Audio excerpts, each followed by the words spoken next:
set down. 2 more still to go, and what a set that we have for you guys. The Oni Warriors and the Atlantis Leviathans, an in-division matchup between these two squads to try and see if the Oni Warriors can seal the deal and claim their spot at the top of their division. To do that, they got to be able to knock down the Atlantis Leviathans and find themselves a nice little victory here. And with the pacing that the Oni Warriors have done so, it might be just easy to do that. It's J-Mac. I got Mifflin joining me here on the desk. We get ready to jump into our second set of the game. Atlantis Leviathans, though, now fighting at full strength this weekend, Mifflin, as Sheento is back in studio. Got to see our first look at the Leviathans with the team. Some improvements, at least being made through there. Talking with Baskin kind of at his post-game interview. Definitely thinks that there's still room to grow for this team, but having Sheento back, able to make some of those mechanical plays that he hasn't been able to, given the circumstances that he was through. But as mentioned, still 2 sets today to go. This one, the Warriors and the Leviathans, and the Camelot Kings and the 6 Ferrymen to round out our Saturday. And then we'll get to see the Kings come back again tomorrow to see if the Leviathans cannot dethrone the Oni Warriors. We'll see if the Kings can do that tomorrow as our opening set on Sunday. Wow, what a first game that we get to witness tomorrow. But still, got to make it at least through the rest of today, Miff. Yeah, we put that set right early in the morning, 11 a.m., to force you guys to show up early and have to watch the entirety of the SPL day. That's called smart marketing. Good idea. It's definitely one I'm keeping my eyes on really every single set for this weekend. So important for these teams, especially for the Oni Warriors to try and guarantee themselves that spot at the #1 seed. If they can find the win over Leviathans, they go 7-0. Nobody else able to make their way through here. And to do that, they got to beat the Leviathans. The Leviathans, now with Sheento in studio, as mentioned, looking a little bit stronger, at least mechanically as a team, but really still feels like there's a little bit missing from the squad. It feels like maybe communication, maybe not quite there for these teams. Not entirely sure what sort of play style that they want to go for. With some teams, Smith, we found their identity. It's we want to play early, we want to get aggressive. That way we can walk into a Phoenix at 25 minutes and have a massive 8,000 to 10,000 gold lead. We haven't seen that same level from the Leviathans. We haven't really seen them find their home just yet. I mean, the Leviathans have largely stuck with the strategies that have served them well through the last couple of years. Funnel farm through mid, play for the team fight, play around picks throughout the early game, kind of leave your jungler to be that solo agent and adapting his slot into that role very well. It's just that the Leviathans have not seen the same level of success with their strategies this year. It's been real slow rolling throughout the early phase, but that's standard for any team that's got Zapman on it. Feels like phase 1. Always taken with a bit of a grain of salt. I'm sure the Leviathans would love to get something rolling, though. Just show the capacity to stand up against these other top teams. A win against the Oni Warriors would essentially quell every single question mark that the detractors of the Leviathans have got, and would certainly appease some of their fans as well, who have been struggling. I mean, when I tune into the r/SMITE Pro, make sure you're checking out our official subreddit, by the way. That is r/SMITE Pro. It feels like the Leviathans fans, maybe the most sad fans on the planet right now, because the expectations for this team and the changes they had made coming into year 10 really did build a lot of hype around this squad that they just have not quite been able to live up to just yet. Maybe not the saddest fan base. Gilded Gladiators. I don't know. I would say Gilded Gladiators fans probably feeling pretty good now. Yeah, they're popping off now. Yeah, they got the Kings. The first like 2.5 weeks, maybe the saddest fans out there because they haven't been able to find those wins. After winning against the Kings, after their hard-fought battles they've had in their last couple of sets, I'd say Gladiators fans are feeling pretty good, pretty hopeful, at least for maybe the potential that their team has. You know, being able to take down reigning world champs, an undefeated team at that time, definitely good for them. But now it's got to be the Atlantis Leviathans to maybe instill some extra hope in their fans, because they got to go against the Oni Warriors, undefeated in the Chaos Division as far as sets are concerned, but definitely one team that is no stranger to going the full distance of a set, whether that be because they decide to get a little bit more lax in their game #2 after usually a dominant game #1. They kind of pull back a little bit, have a little bit of fun, pick some kind of awkward stuff, have a little bit of fun, especially at SOT. Loves to go with some of these more awkward style of made solo lanes, but have started to reel things back. We're starting to see less of the 5-man carry deathball style of comp and see a little bit more team comp synergy throughout the board. But still the same style of, hey, let's jam pressure in every single lane. Let's establish our lead by forcing gold to evaporate into thin air, feed it to your tower instead of our enemies. So the Oni Warriors still the team to beat right now in the SPL, establishing a wildly different pace from just about every other team in the league. Whereas the highest level of Smite play has always been lauded as methodical chess matches where things are decided 10 minutes in advance. You know, we figured out what 15 minutes can look like during the P's and B's. Feels like the Oni Warriors are always flying by the seat of their pants, but it's calculated chaos from them. Clean synergy all the way across the board. Team fight always looks good. Pick-based compositions always look good. Pressure in lane, I don't think any of them have lost the lane convincingly just yet. Feels like they've always got something cooking up, and even in watching these clips, keep your eyes on exactly where they're standing. It's just about always on tower line, and it's never their own. Panitom still making huge impact plays. I remember watching this one live where it was a question of, is he actually going to go in? Is he just sitting there for the satellite ward? And even Panitom himself asked the team and said, would it be troll if I just dive in on top of Lasbra at Phoenix? His team says, no, go for it. So he does. Kills Lasbra, and then his team's able to get a fire from it. Definitely a team that is no stranger having a little bit of fun, but have just shown that they are mechanically some of the best players in the league. Yeah, just so difficult to lock down this team. When everybody is pushing buttons at the level that they are, feels like no amount of strategy is going to win out when the play on field has been as good as it has been from the Oni Warriors. We'll see whether or not the Leviathans can have their bounce back. I would argue the Leviathans did look much better now with Sheento back on American soil, playing in studio. Has looked a good deal better for him. The reactionary plays, the mechanical plays have stepped up a bit, but the Leviathans have not been given a whole lot of time to play with Sheento back over here across the pond, which might come back to bite them. That said, the Oni Warriors are looking untouchable regardless, so I don't want anybody marring a potential victory there. Should the Oni Warriors come out on top. No asterisk on that win. No, the Oni Warriors coming into this matchup, if you're just looking at standings, probably the expected team to win out here. It should feel like it's one that they are almost all but guaranteed favorite to do so. But, as you say, with some of the strength spots we have back for the Leviathans, with some of the tricks that they can always kind of pull out there, always the possibility for Leviathans to sneak one out. We had a chance, though, to sit down with SOT and get his thoughts on this matchup, so we'll go ahead and throw it over to that video. I think our team did pretty good this week. You know, 2-2-0s, I mean, can't be too mad about that. I think we definitely could have made game 1 versus the Gladiators a lot cleaner. But I think the Ravens side was really clean, actually, from most of us. I mean, they're a really good team, like, you know, top 4. So, I mean, it's no easy feat to 2 of them, so I think we did a good job. And it feels great to be undefeated, the last undefeated team for this phase. And so it feels great to actually be on a win streak and actually feel like it. You know, we won the kickoff tournament, so we're technically now like 9 set wins in a row, I think. So, I mean, it's pretty cool. I'm excited to play the Leviathans. They're definitely struggling a little bit. I think we probably have the upper hand, but I think, you know, their core, you know, like Sheento, Ronngyu, Zap, you know, they're very veteran players. They've won worlds, you know, they're just they're great players. So, I mean, we can't really count them out, but I mean, I think we should be able to 2 of them.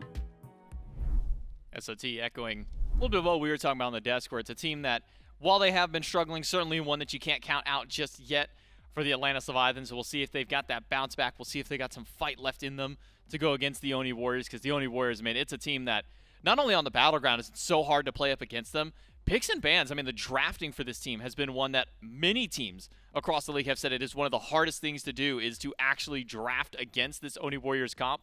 We'll see if the Atlantis Leviathans have maybe figured things out against the Oni Warriors. So we do jump into the picks and bans for game number 1. It's the Oni Warriors still undefeated in their sets so far this phase. Can they keep that going? The Atlantis Leviathans maybe now on a resurgence with their mid laner back with them in studio fighting full force for the squads. And I wonder how the drafting will go through. Mifflin, if set 1 is any indication, unless it is Jake picking up this pick, personally, I don't think I want to see the Aphrodite at all this set. Yeah, Afro just is a pick that does not win a whole lot, is it? Jake, of course, the highest win rate on the Aphrodite so far in the league. So I'll give him a pass, has looked good.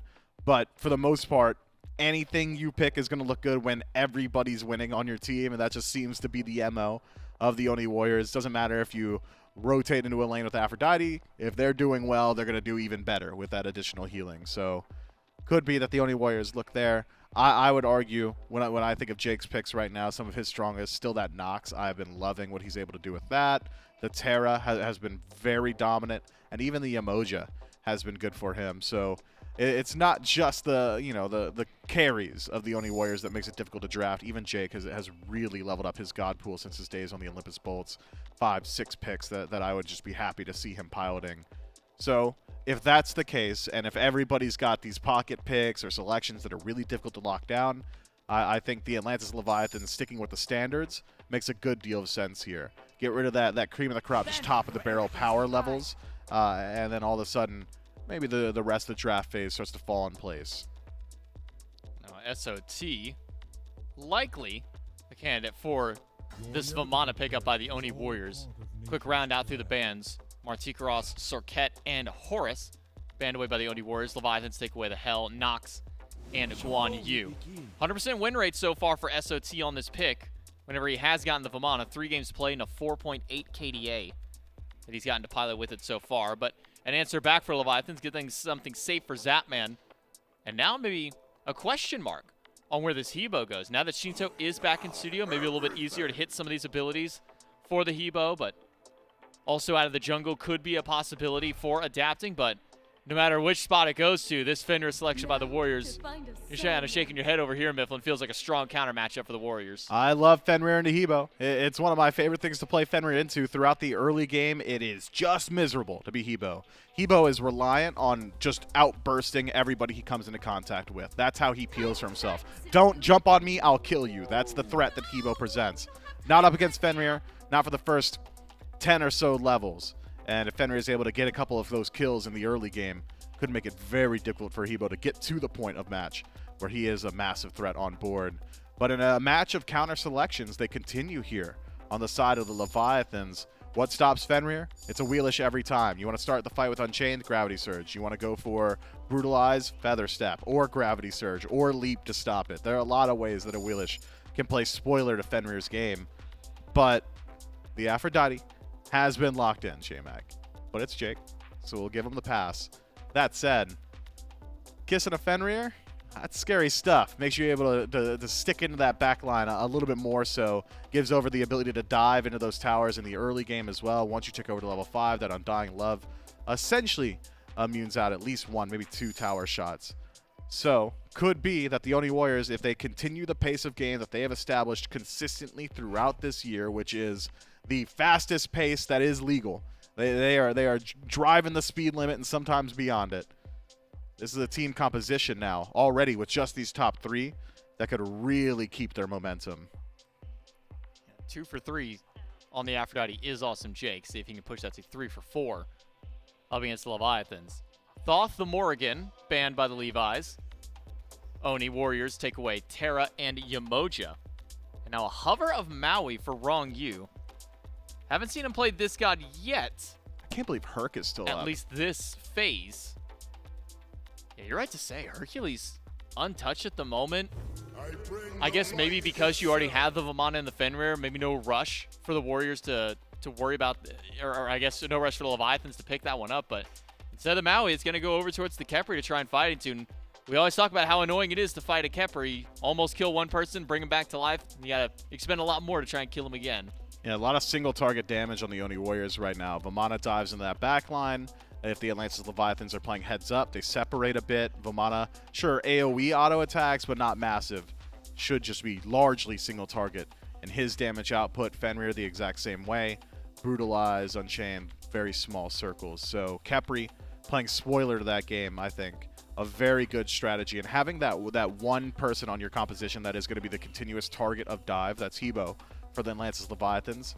Giving him a safety net, always a great option. So I like this Khepri pick. I feel like we've seen not enough Khepri so far this year. And this could be the start of a good trend for the SPL. A good look at what Khepri's capable of doing against the Oni Warriors in their, up until this point, largely single target composition. Merlin and Ram for the Oni Warriors to round out their top 5. Feels like this is just picking the top gods across the board for the Oni Warriors. Oh, I don't Ares love that. Hover. Now, this is something we had Haddix doing a tier list here this past weekend. Said that if you're good at Ares, you can always run him solo if you want to. But like Herc's like right there. But Hercules is available, and that to me is maybe the biggest question as to why the Hercules hasn't been selected at all, has been entirely ignored. We'll wait to see how this Ares pick goes. It is kind of being passed around back and forth. It would be up to what fineokay wants to play in the solo lane. Never know what he wants to play. He plays just about anything that he wants to at this point. So for the Oni Warriors, the composition they've got, Merlin, Rom to round this one out, how do you feel about the Oni Warriors maybe kind of power scaling through the game? Early game, almost entirely dependent on Panitom. I think this Fenrir is going to have to do a lot of the heavy lifting throughout the early game on his own. He's got lanes that can facilitate aggression. Vamana will tank a tower for you throughout the early thanks to Colossal Fury. Rom will finish off kills that you can't quite secure yourself with the Astro Barrage. So certainly lanes that Panitom can roll through and try and facilitate. But playing around the Merlin, you're probably not going to get a whole lot accomplished there throughout the early. Aphrodite takes a little bit of time to spool up. So consider the Oni Warriors and Panitom just a bridge to that mid to late game until eventually you get to play that 5-man deathball style. And I do like how the Oni Warriors team fight tends to roll out. The only weakness I would argue is that the majority of their CC is single target, and what CC they do have is relatively light. A lot of one-man stuns or conditional CC from the Oni Warriors, whereas the Leviathans standard in their initiation thanks to that Khepri, and then wins a Shamash. I mean, I've been on record in saying as so long as Gilgamesh's ability numbers are relatively good, as long as they're okay, the actual meat and potatoes of his kit and what it does is going to be valuable. The drop kick, the massive no-play zones, and the enhancements he gives over to his team with the leap, I think just very valuable. Is it something I would have preferred to have had over Hercules? Probably not, but we'll see how that laning phase starts to pan out. So Gilgamesh versus Vamana over in the Soul Lane. A couple of auto-centric style of gods, but definitely played a little bit differently amongst themselves there. So now with the Leviathans, their full draft feels almost very pick-oriented, kind of similar to the Oni Warriors style of play. Oni Warriors known to get a little bit more down and dirty in their play style. 5-man death ball once we start hitting that 15, 20-minute mark.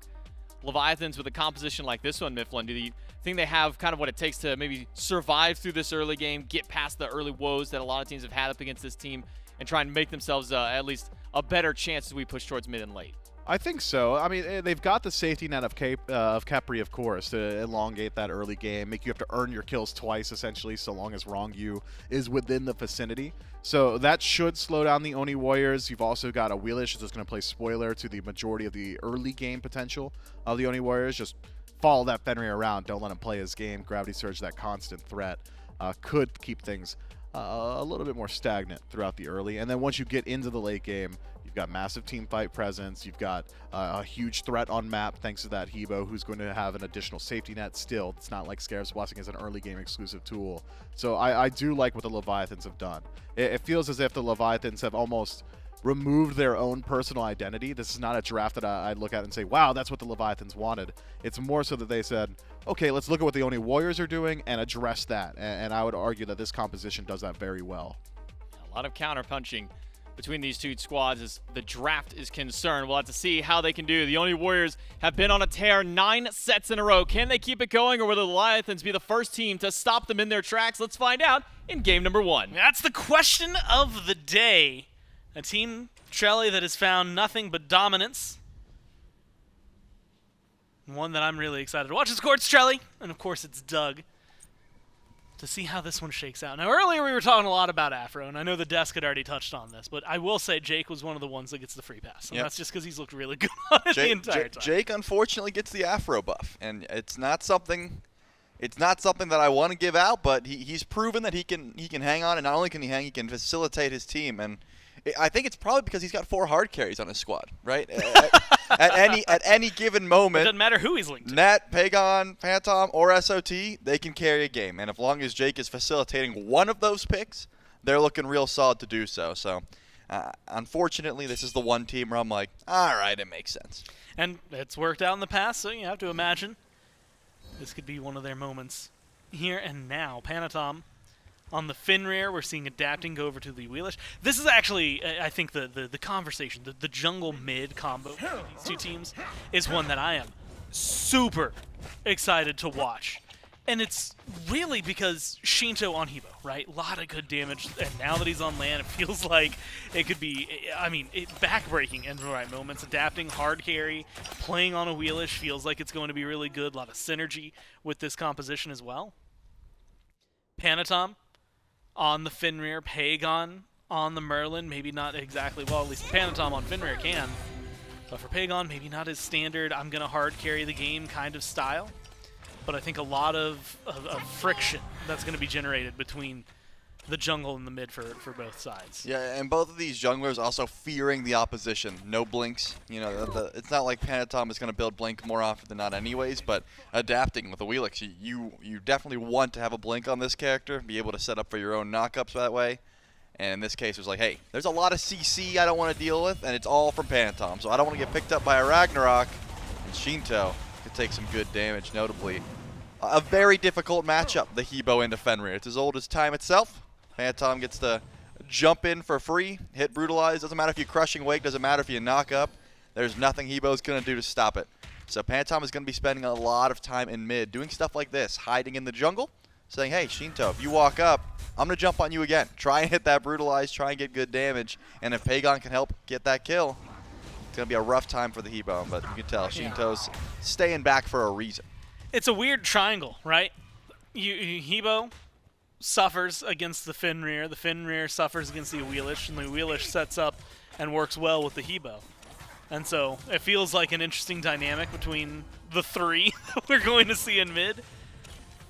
And maybe something adapting we'll need to be aware of, right? Keeping track of that Fenrir. Of course, until level 5, it's not like you're going to be doing too much.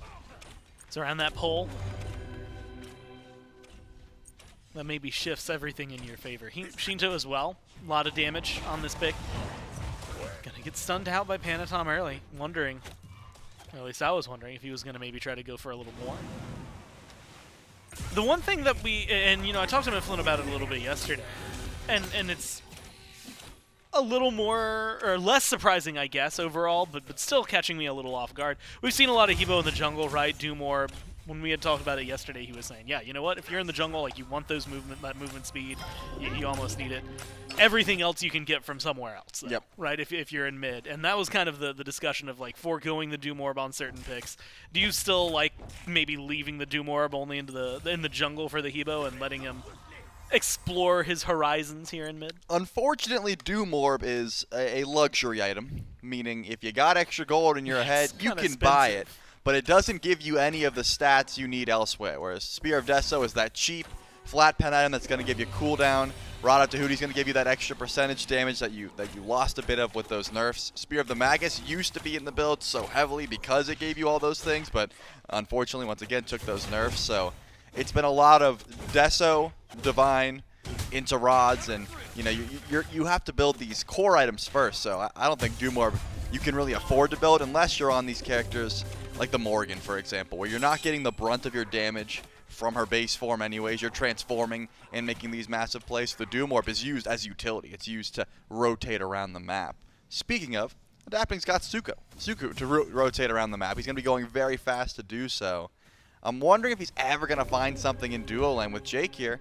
Undying Love is just such a bad tool to try and gank with Awilix into. You get a lot of your damage very telegraphed. The Feather Step is your main burst, and if that gets immune, you're not going to be having a good time. So it looks like just goes over for the shield buff XP and then sticks around mid more often than not. So don't think there's going to be any action in the duo lane for the time being. Seems to be that way, right? If you get to the Afro before level 5, you're going to have a nice time over there in the duo lane. You get to Afro pretty much any other time in the game, you're just hoping you get the ult and maybe able to walk away, maybe able to chase something down a little further. Speaking of chasing things down, Sot right now just bullying fineokay. Sot said, I am getting that totem. I do not care. I don't care what you do. I am keeping. I think he tweeted something about Blues Ultra who dropped that he had. I think he didn't have #1 totems. I think he was #2 in totems in the league, and he said he will do his best. And he said he was letting his team down.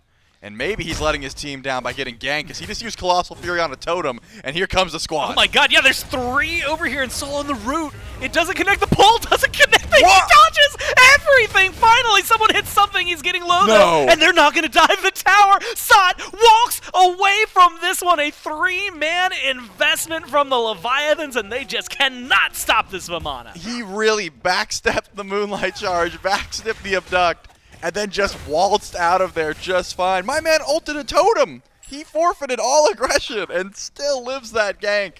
That's got to feel bad because that is 100% a dropped opportunity there. I'm pretty sure Ronngyu was out of range anyways, but Adapting had a shot and unfortunately was not able to land it. And I'm thinking they might have been able to use the Scarab's Blessing just to say go ahead. But Panitom was on the rotation and would have certainly been able to return at least 1 kill if they didn't get out immediately. So Sat's not going to get punished for ulting a totem. And he gets to control at least the early game here for his team.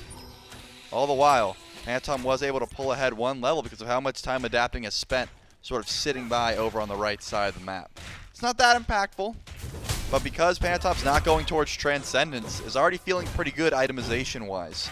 And Gore, I'm going to ask you, because we haven't had a Gilgamesh in a while, and it's one of my favorite games to play. If fineokay does end up going on his quest, sometimes it's just too far away and you can't do it. Yeah. What item do you think he's going to get? Oh my god! Oh my god! I thought it was gonna get narrow. You asked me specifically, and I'm like, oh, he's gonna ask me like, what's Gilgamesh's win rate? And you're gonna, for some reason, know. I would never want to ask you that. Oh man, what's he gonna get? I'm saying tier 1 crit. Tier 1 talisman. Okay, there you go. Tier 1. I think it's actually just called talisman now that I think about it. There you go. Well, we'll have to see. fineokay has not shown any perplexity to rotate out of this lane, especially when both junglers are so threatening. Here's the other half of that game.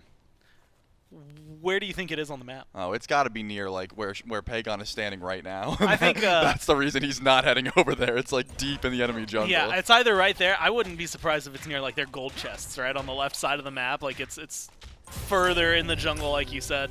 Somewhere he's not going to be unless they're like rotating for a gold finger, getting super aggressive.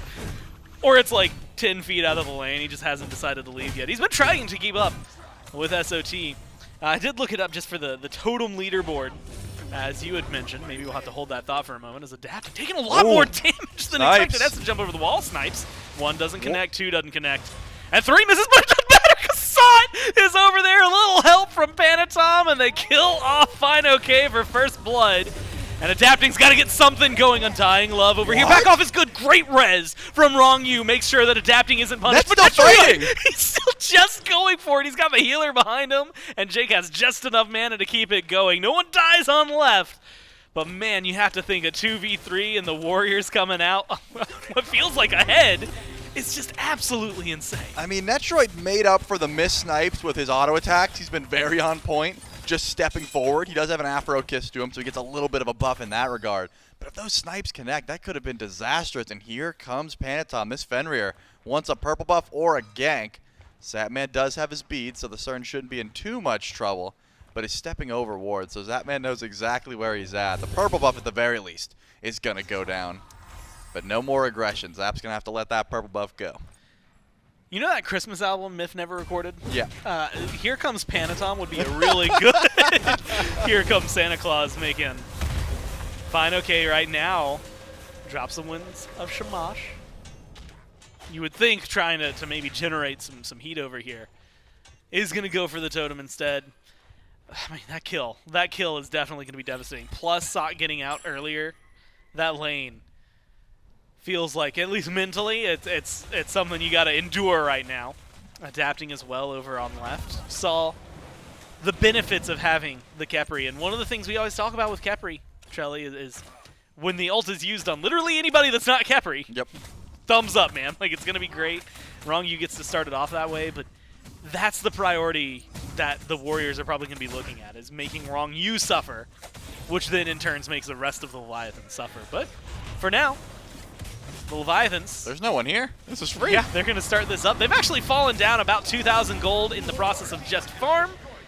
And with that Fury, they're going to take a healthy chunk of that lead away from the Warriors. Get themselves into a position. Hebo, Crushing Wave, just goes to show. Secure, maybe a little one-sided in this matchup. Yep, and that's going to be as easy as they come. So a good gold Fury there. There's a great time to go for it. As we saw the Oni Warriors, no one was even close. It was just Pegon in mid, and he didn't even decide to make a rotation over.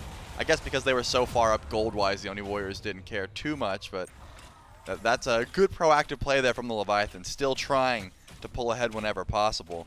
And I think, to your point, Ronngyu realized he might be the target of a lot of aggression. He does have the Scarab's Blessing, and he wants to make sure he's not CC chained. So instead of going for the cloak start, immediately into Magi's. That tells me there will be no beads coming from Ronngyu. He's like, I need Bracer. I might need another relic later on, like an Ankh or a Sunder, something like that. So I need to make sure that I've got that CC immunity so I'm not just picked up by Panitom. And first item Magi is not something you see every day, but I think a smart call. So often we see a lot of these Guardians not go towards the beads and just get poked out or CC chain first at the beginning of all these fights. It is much better just to be alive and to have some of that CC immunity. That's going to be available, like you said. Might even get to see it here. Throw some damage over the wall, Warriors. Get the Pyromancer. And so, Trelly, that Gold Fury helps alleviate pressure the Leviathans were facing, but unfortunately that pressure still is there. It's not quite back up to the 2,000 note, but success for the Warriors. Now a Runic Bomb as well. And very early in this game, first few weeks that we saw it, wouldn't be surprised if at 11 minutes you get a Runic Bomb and then you're saving it for 18 minutes to get a second Runic Bomb and hopefully a Fire Giant. We'll see where Panitom ends up throwing that throughout all of this. And where Panitom gets maybe a little more aggressive, right? Helps out over there on right, gets a kill for Sot. It's the ball rolling for the Warriors. That's been the only kill in the 11.5 minutes. Fenrir hasn't been looking really anywhere else, and it might just have to be the fact that now I see 4 pairs of beads all lined up in the relic column. Yep. It is very difficult for Panitom to find success with Ragnarok currently, but he still does have a good target in Sheento. If he's ever able to get to him, the damage will certainly fly. But now that this Hebo has access to Aegis and Crushing Wave, I would argue if Sheento's able to find Panitom first, that is no longer a hard counter. If you're able to just get a few water hands around the wall, a good knockup beforehand, you can just diff Fenrir damage-wise, especially with the Rab Tahuti and the Spear of Death. So that's why Panitom's going a bit of a tankier style build here. He's going into magical defense. Probably because he realizes he's going to be the guy who's going to have to CC chain this Hebo, and he doesn't want to return that much damage. And I'm also guessing that Panitom's recognizing he's got a lot of teammates that are going to be doing good damage. They don't need the Fenrir DPS later on. Speaking of DPS, fineokay stepping up. Maybe Sot's focused a little bit too much on the totem in the moment, but eats a lot of poke from the Gilgamesh. Has to fall back under the tower. No teleport, so he's going to have to walk back the long way. Might actually be making a play for left. Fury will be back up in about 40 seconds. No, he defaults back over towards the right-hand side of the map. Also an interesting moment that happened that the Warriors have to be very careful of when it happens. 4 players backed all at once, which is something you don't get to see normally pre-Fire Giant buffs. And it just caught me off guard because like everybody had an item purchase thing prop up in the graphics. Now though, Panitom looking to do a little bit more. Goes up into the Ragnarok, forces the beads out of adapting. Snipes coming down. Beads now from Panitom, but it's not going to help out too much. There is an Undying Love as well as the Scarab's Blessing, keeping 2 alive. And the supports are getting the work done. Unfortunately for us, Trelly, no bloodshed. I think we're going to be seeing a lot of that, which nullifies all the kills. Adapting still about half health over in the green buff. Primal Fury started by the Oni Warriors. Khepri goes for the steal, not able to find it. Primal goes the way of the Warriors, and they get to fall back again. This gold lead now starting to climb back up. 2,000 chunked down earlier. You can actually see where that Fury had happened. And then an immediate climb all the way back up with the Pyro, and now the Primal. And this is why it's so difficult as a jungler trying to figure out, hold that thought, wait, fineokay did go in for his quest. He got the Morning Star, and he's able to find some damage onto Pegon. Doing a lot. Pegon stays alive. If he gets that pull, fineokay might just turn around and go for the kill more than anything. Sot's rotated in, goes for the knockup, now trying to bully back. But Trelly, we've got to focus on the more important aspect of going for that quest. It was in red buff. It was closer to where you said than what I said, so you win that aspect. I'm assuming the item is also a little closer to what you had said than what I had said. Well, no, you got to get it right. And okay, so it's item is all or nothing. Yep. What about location on the map? Proximity? Yeah, we'll give it to that one. So you'll take the point. Yeah, I do appreciate that. But fineokay just sells it. That's what I was curious about. Do you end up building into it? If it was a defense stat, you hold on to it. Maybe if it gives you some HP. But since it's damage, MP5, things that Gilgamesh doesn't need, he just sells it so we can finish that Oni Hunter's Garb a little bit earlier. Yeah. And now Pyro was started up for a second. And let's not forget, fineokay was able to gank Pegon and pull his beads. That could open up some room for aggression. Sheento finds a knockup. Adapting finds a pull in. Pegon could be in some trouble. Now Awesome Jake is linked to Pegon. No longer to the carries. He's saying, hey, you might need some beads. I can provide those. I've got Undying Love. Yeah, keeping them safe, right? That's where the focus has been. Ronngyu and Jake have been very successful at that. You had mentioned it, kind of a heat check around the Pyro, and a drop from the Warriors. Should have the burn, should they so please, but may not go for it. I'm really interested when we have 4 of each team on the right-hand side of the map. What's going to happen on the left? Because for a while there, you know, we talk about it, I think Hardcore, after swapping to ADC, did quite literally solo everybody in the league. Yep. And looked really good, then swap back to solo for a little while. But Netrioid, prior to that, he was one of the guys who had like just an insane amount of solo kills over in the lane. He's going to leave Zapman on his own, instead rotate in Pyromancer. An easy scoop up for the Warriors. Answer back from Zap is going to be in the form of a tier 1 tower. So a little bit of gold for gold, but favoring the Warriors ultimately. And Trelly, I mean, if you're talking about low kill count because of the very safe Guardians that are going to keep the teams alive, you got to look at gold, 3,000, just shy of for the Warriors.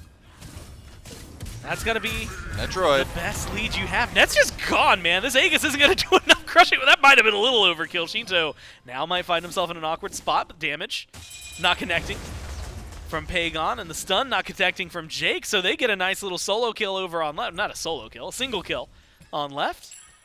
And Charlie, it looks like the Leviathans might even go for a little more push onto the tower. Man, they got 4-man grouping over on the left. Jake is trying to get some clear, and it looks like Pegon's going to help out. The tier 2 tower will not drop, but that's just unfortunate grouping.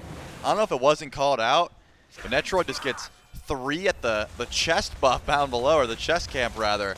Uses the beads, uses the Aegis, but the burst from Sheento was just too much, and he falls down there after using both relics.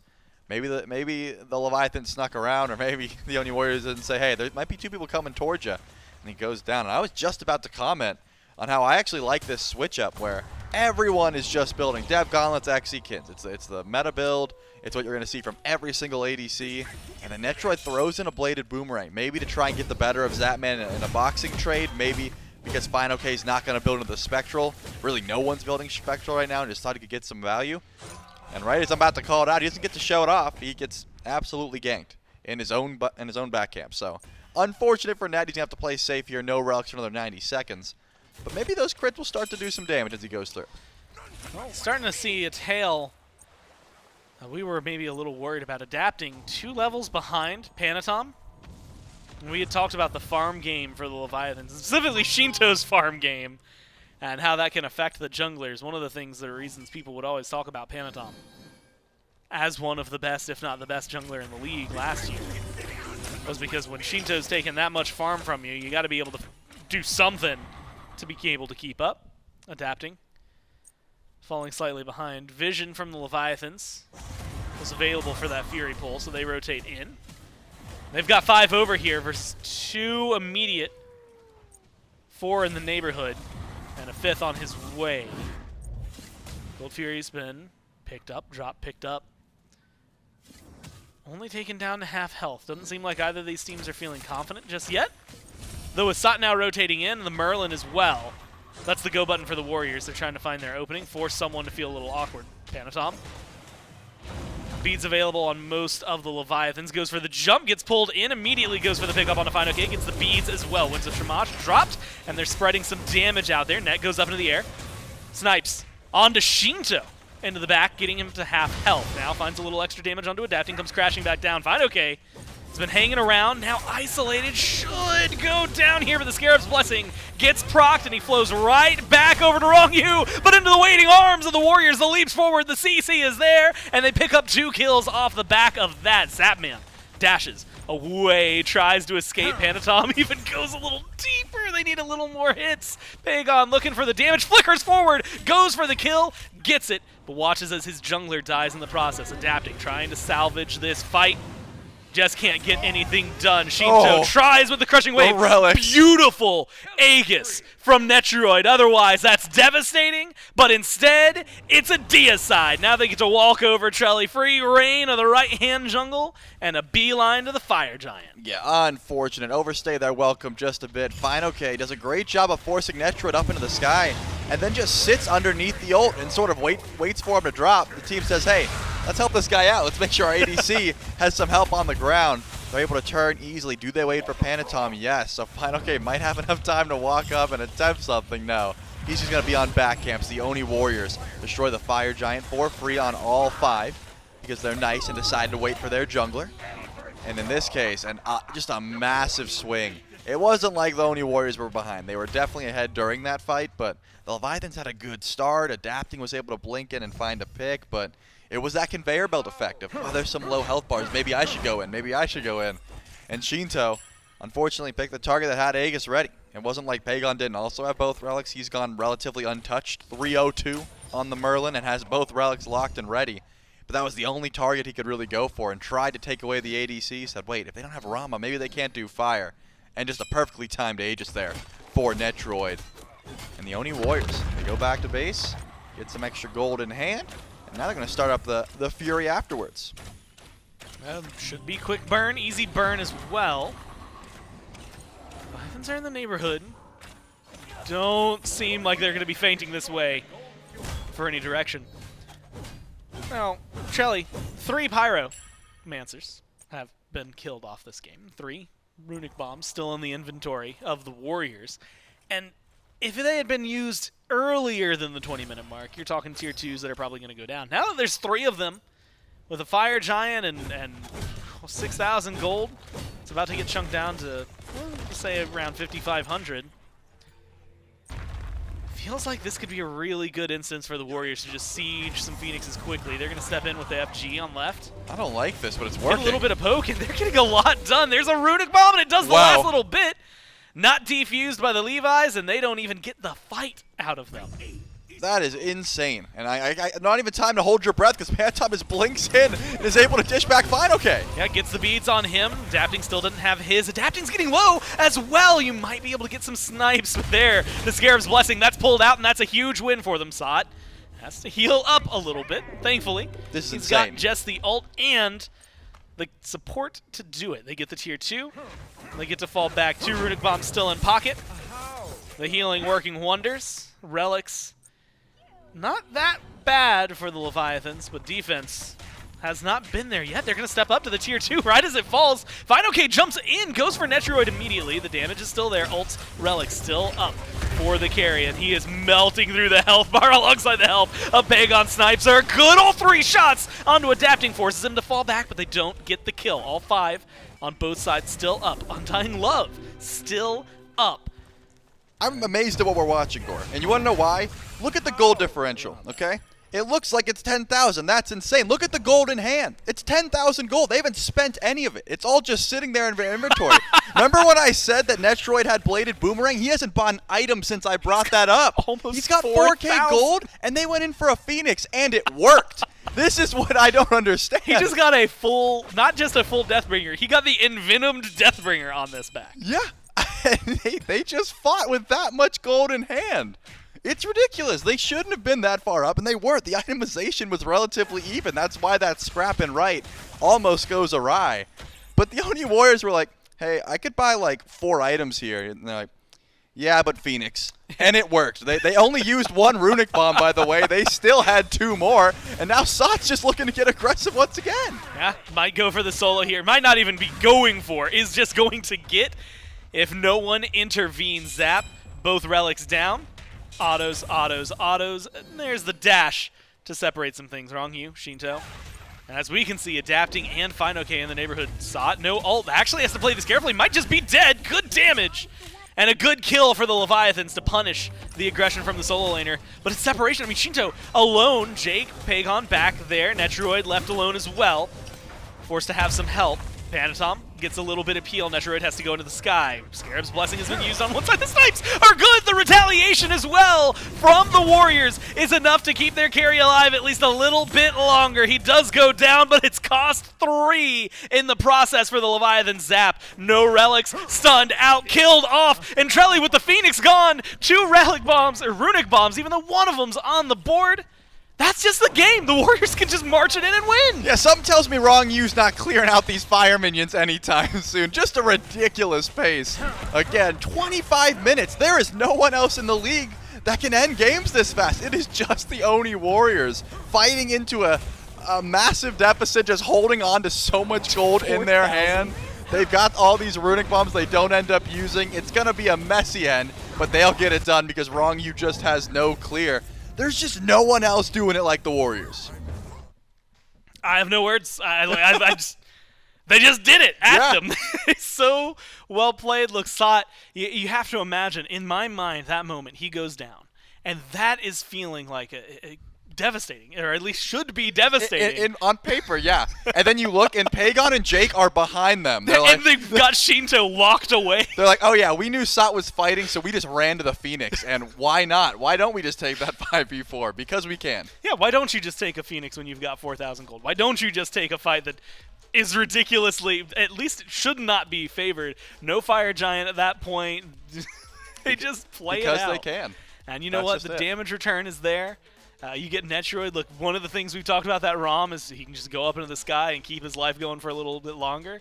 You either have to leave and let him continue free casting from the backline, or you have to commit to him. They commit. It costs them 3 immediately, a 4th thereafter, and then it just rolls all in favor of the Warriors. It's nothing if not entertaining here from the Warriors and Game 1. We'll find out what happens in Game 2, though, right after this quick break.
Oni Warriors rolled through game number 1 over the Atlantis Leviathans to start out their set strong. And if you want to continue starting your weekend off right, well, make sure you go over to our friends over at advanced.gg and pick up your eShell Shaker. There's only a few days left before that item leaves the market entirely. May 16th is the last day that you can get the eShell Shaker, so make sure you go pick up that one now. Also, just go ahead and pick up the Godslayer bundle that we have, the new shaker that comes out with that, and the Godslayer flavor as well. So make sure you pick up all of that over at advanced.gg. Make sure that you use code SMITE to get 10% off your order. If I'm mistaken, Miff, I think you said yesterday that the Godslayer bundle was already on a little bit of a discount. Now you can get even more of a discount. Remember, 10% with code SMITE. Thank you so much to AdvancedGG for joining us in Season 10 of the SMITE Pro League.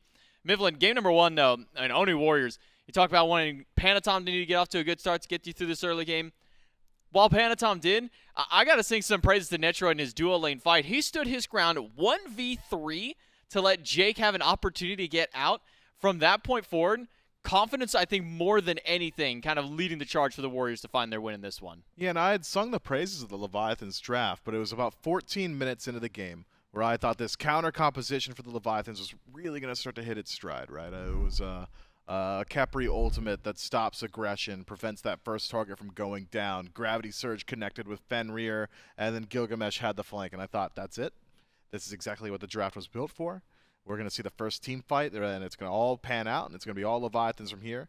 Oni Warriors simply reset and did it all again, right? They said, okay, well, you revived that guy. I'm going to go kill him now. Okay, well, you use Gravity Surge beads is the thing. So even with this counter selection composition from the Atlantis Leviathans, the Oni Warriors from play on field just come out on top. As you said, Panitom has a great early game that keeps them afloat. Pegon has a phenomenal performance individually out of the mid lane.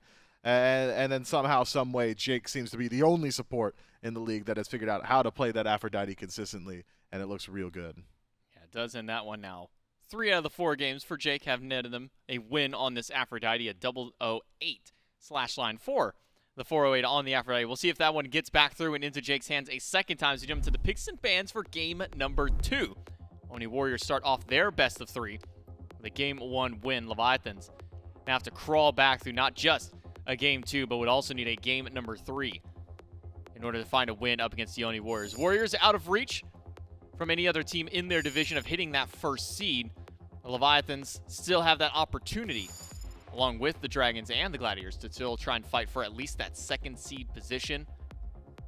Because it's going to be a tall task for both of them, for all the teams in that division to really stand up to what the Oni Warriors have brought out so far in this phase. First few bans that roll through, Marty and Cirquet for the Warriors. Leviathans, they'll stick with their guns from game number 1. Hell and Nox both banned away. So what do the Leviathans change from here?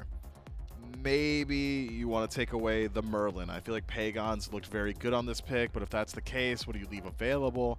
A whole lot. Is Merlin top of the meta right now? I mean, he's consistently in the meta, but I'm not so certain that I'd say he's the top of it. So what would I ban if I'm the Leviathans in this position? Hard to say. It really is. And I think this is the issue that every other SPL team has run into when playing against the Oni Warriors. What do you ban? How do you pick ban against this team? We've seen squads just ignore the Oni Warriors and pick their own style of play. That hasn't seemed to work. We've seen teams dedicate their entire draft to trying to counter the Oni Warriors draft, but that hasn't seemed to work either. I could not exactly say. Maybe you just take away the Aphrodite, but that feels like a concession on a god that's got a 20-some-odd% win rate that is carried entirely by Jake himself. It's like you don't necessarily want to dedicate a ban to that either. And this hesitation, echoed by the Atlantis Leviathans who have sat here on last ban.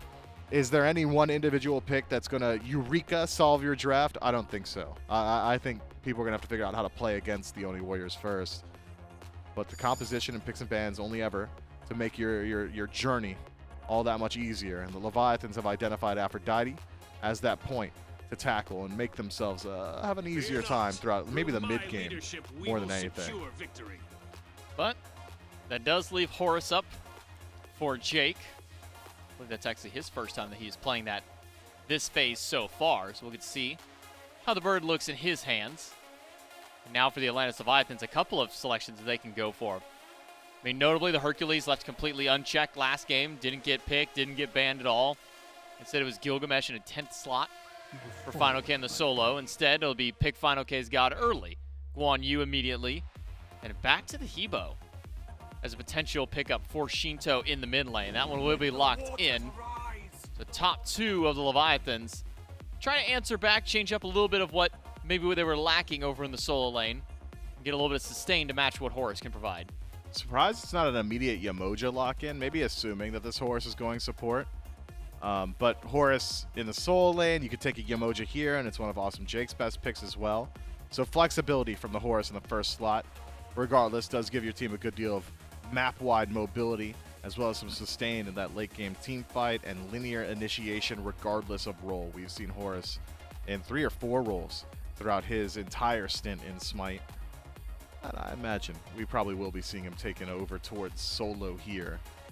But if that's the case, the Leviathans likely would have taken the Yemoja. So maybe I do agree with them, and it is slated for the support role. Either way, the Oni Warriors, plenty of time to round out their draft, and plenty of selections available that are still solidly within the meta. Fenrir as the immediate answer. Seems like Panitom just really likes that matchup in a Hebo. I tend to agree. Feels like that's just a very strong pick. And then Cern, a very aggressive hunter, and a run back for Netrioid.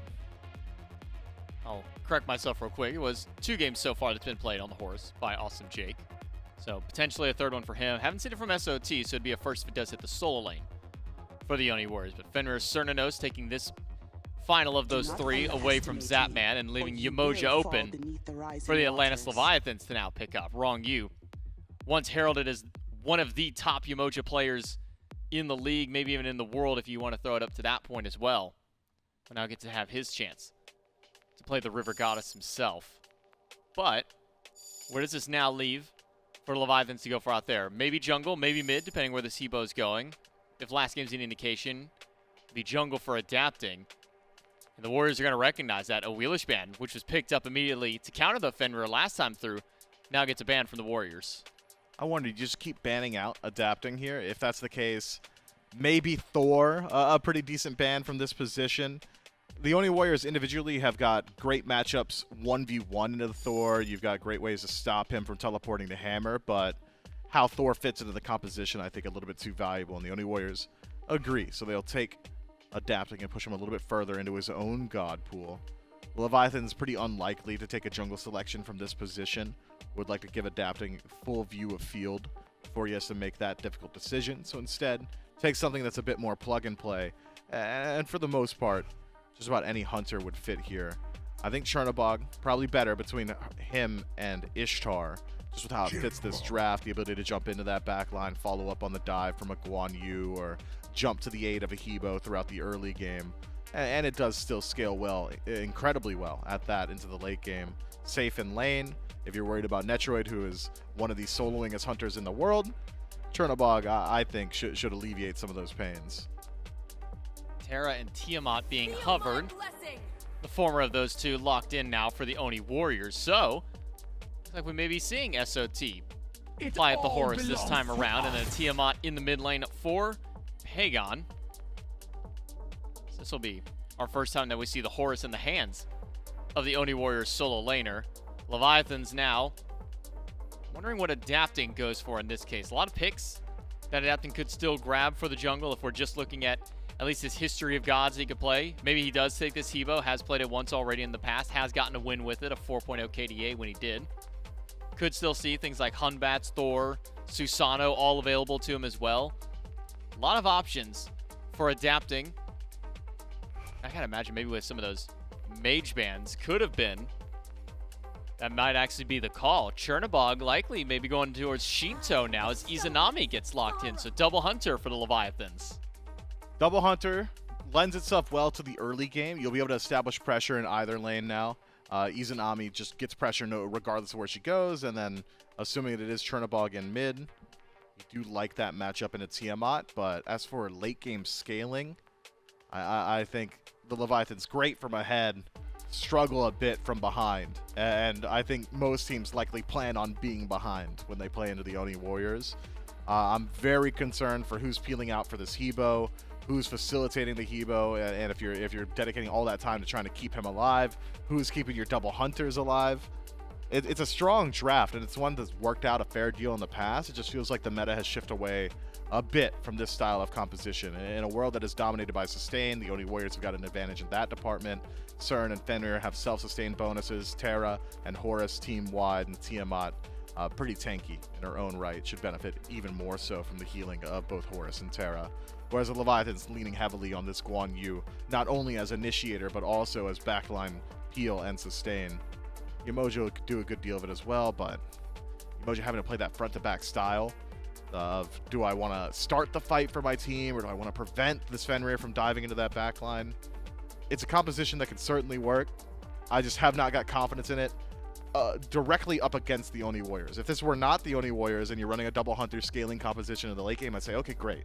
Drag them to the late game. I'll see at 40 minutes, we'll see how that team fight looks. Right. But the Oni Warriors, more so than any other team in the league, have figured out how to close out these games quickly. And I think this is another composition from them that is very capable of doing exactly that. I mean, 25 to 30 minutes, sort of the average time frame that we've been seeing the Oni Warriors find those big wins for themselves. Their losses tend to drag on a little bit longer through there. So for the Leviathan, this composition, I mean, dual lane seems like it's pretty solidified in at least staying afloat more than anything else. Yemoja Izanami should be fine over in that lane. As you mentioned, Guan should hold his own over to the solo lane. So maybe then the Hebo and the Chernobog mid, is this a combo that has maybe enough confidence in you to be able to try and hold out through this early game, trying not to fall too far behind? No, because Hebo into Fenrir is miserable. Right. It's suffering. So if there is a mid 2v2, you're favoring the team with the Fenrir on it. You're favoring the team that's just got that direct counter matchup, the massive burst throughout the early game. I think, if anything, the Hebo spends a whole lot of time in the jungle itself and praying that he doesn't run into the god of Ragnarok. We'll see if Adapting can stay away from this Fenrir. Can he lead his team to success? Because the Leviathans certainly need to hear in game number 2. Delay no further, we'll jump right in. Thanks so much, J-Mac and Mifflin. That's right, game 2.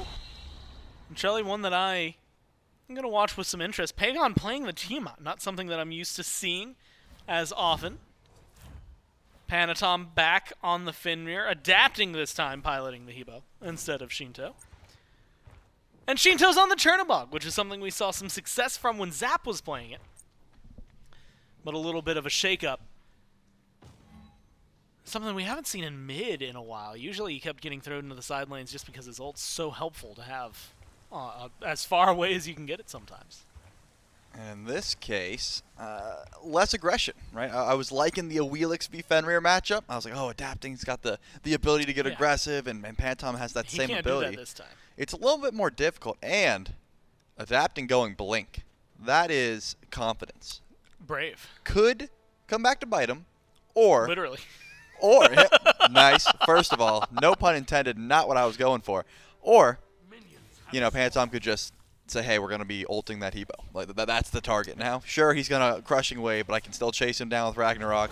He built sort of tanky anyways last game, so it doesn't seem like he's got a problem with trying to focus out these magical damage dealers. So Adapting's going to have to watch his positioning. He's good at staying away from the enemy jungler, though. I would say Adapting more than most is able to say, oh, I see Panitom heading left, I'm going right. I'm going to be he's going to be a shield buff guy this game, I'll be a cooldown buff guy. I'll be on the opposite side. So I don't think it'll be too much of a problem unless Panitom just marks him completely, has his back camps warded, and says, hey, I'm chasing down Adapting this game. Good luck, everyone else. And that might end up being his choice. Has to play carefully, right, Pegon? Not like the craziest CC in the world on a Tiamat, but just enough that like all of a sudden, if you're getting stunned out by a Hebo or, by a Fenrir, suddenly a Hebo is starting to stress a little more. When Terra joins the equation, all of a sudden it becomes a very different conversation. And so I think Sheento maybe playing something safe once his ult is up, adapting. Leaning into that damage and hoping that it's enough. Dual lane has been staying pretty aggressive. Netrioid on this current has been very solid. It's really weird because almost all the time, if we have a god that has not been doing well, Afro in game 1, Kern, his stats right now are not really great. But all the good numbers are coming from Netrioid playing it, right? Like the good things seem to line up with the Warriors locking him in.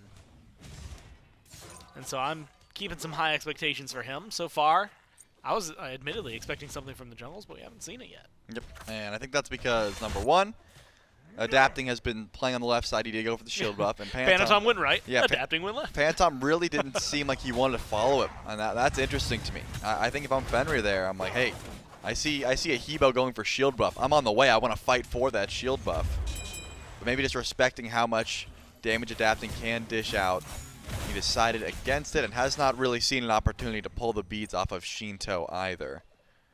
I looked towards solo lane for a bit, and SOT and fineokay. It was just a blink in. It's not teleport from the Horus. It is blink.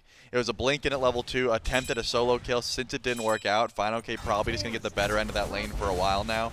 So I don't think there's too much room to get aggressive, but Panitom is hovering a blue buff right now. So a possible invade if Adapting's a little slow to the party. But it doesn't look like he's going to let this one slide. This Hebo does have Blink still available. An invade, maybe a fight. Definitely one happening on left. Panitom has to play carefully. Steps up to the blue buff. Not going to secure that one. Jumps away, so it's not going to be an invade or a gank or a fight. Except over in the left. Stun comes out just as the beads timeout zap. Ooh, he's counting his lucky stars this time. Walks under the tower and is just far enough away. Speaking of invades, though, aggression from the Leviathans onto the blue buff works out. fineokay strips that one away, but there's first blood. Sot comes in to help kill off Adapting. Now fineokay has to be careful. Blink forward, and the ult coming from the Horus gonna bring the Fenrir with him. They need a little more room or more damage. They saw him hit 5 and they said, never mind. Yeah, they don't have either. fineokay goes for the ult. Has Sheento coming in for the fight, but it's not gonna be enough. Sot runs into the jungle. Panitom beelines to the tower, and they're going to let this one fall to the wayside with the first blood. Yep, Sheento comes through, tries to help out his solo laner, doesn't end up netting too much there.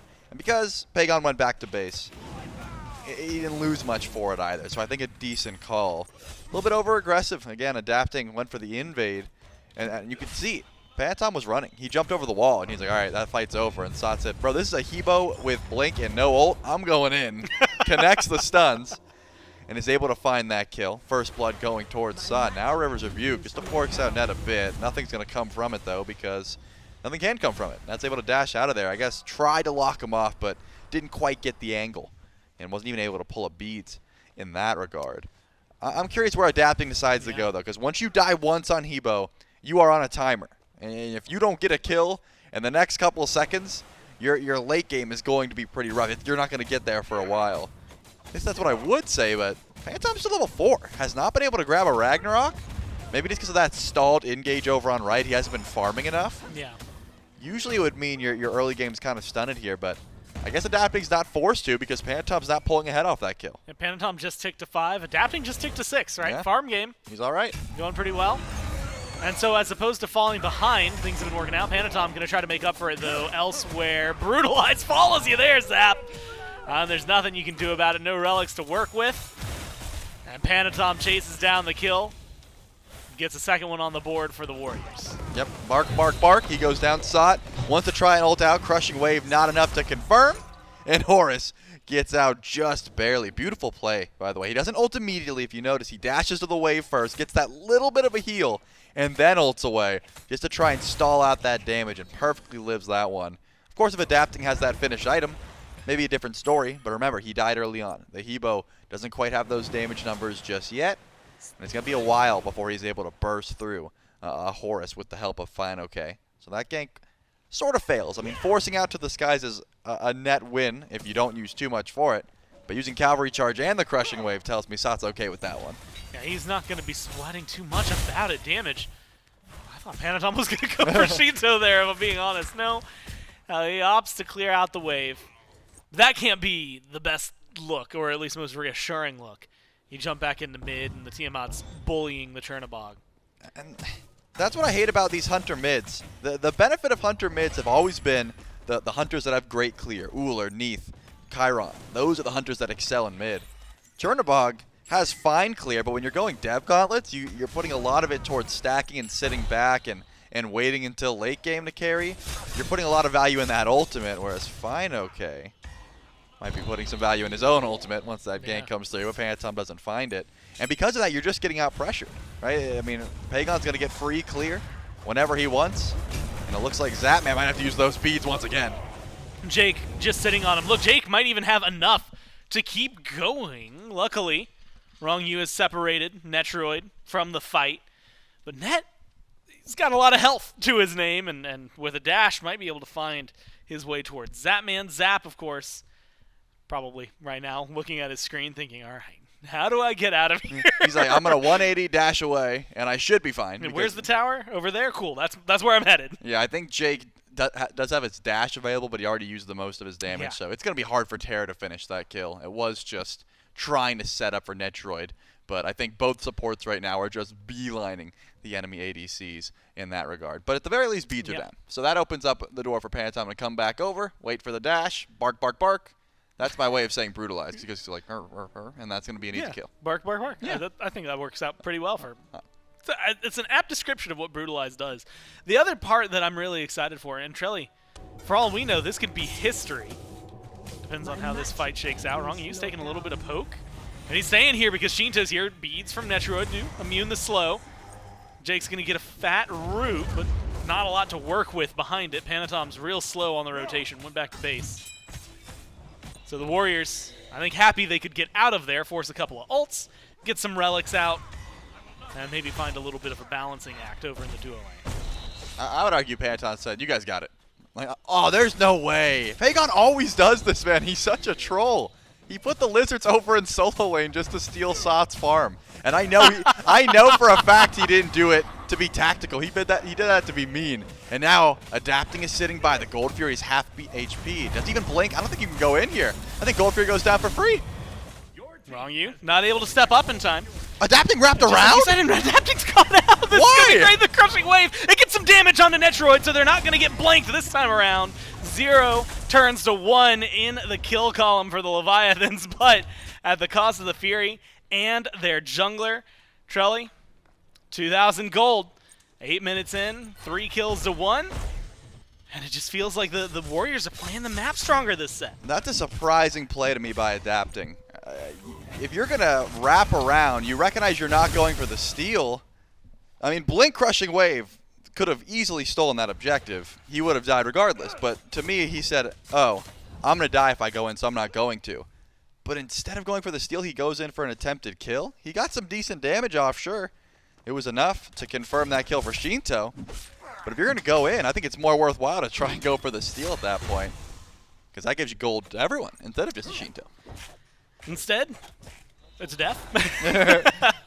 And again, we find ourselves, this is what I was going to say, on an interesting, at least moment. For a long time, there was a conversation about this play, this god, this player. Ronngyu on the Yemoja, and right now it's setting up Jake on a silver platter.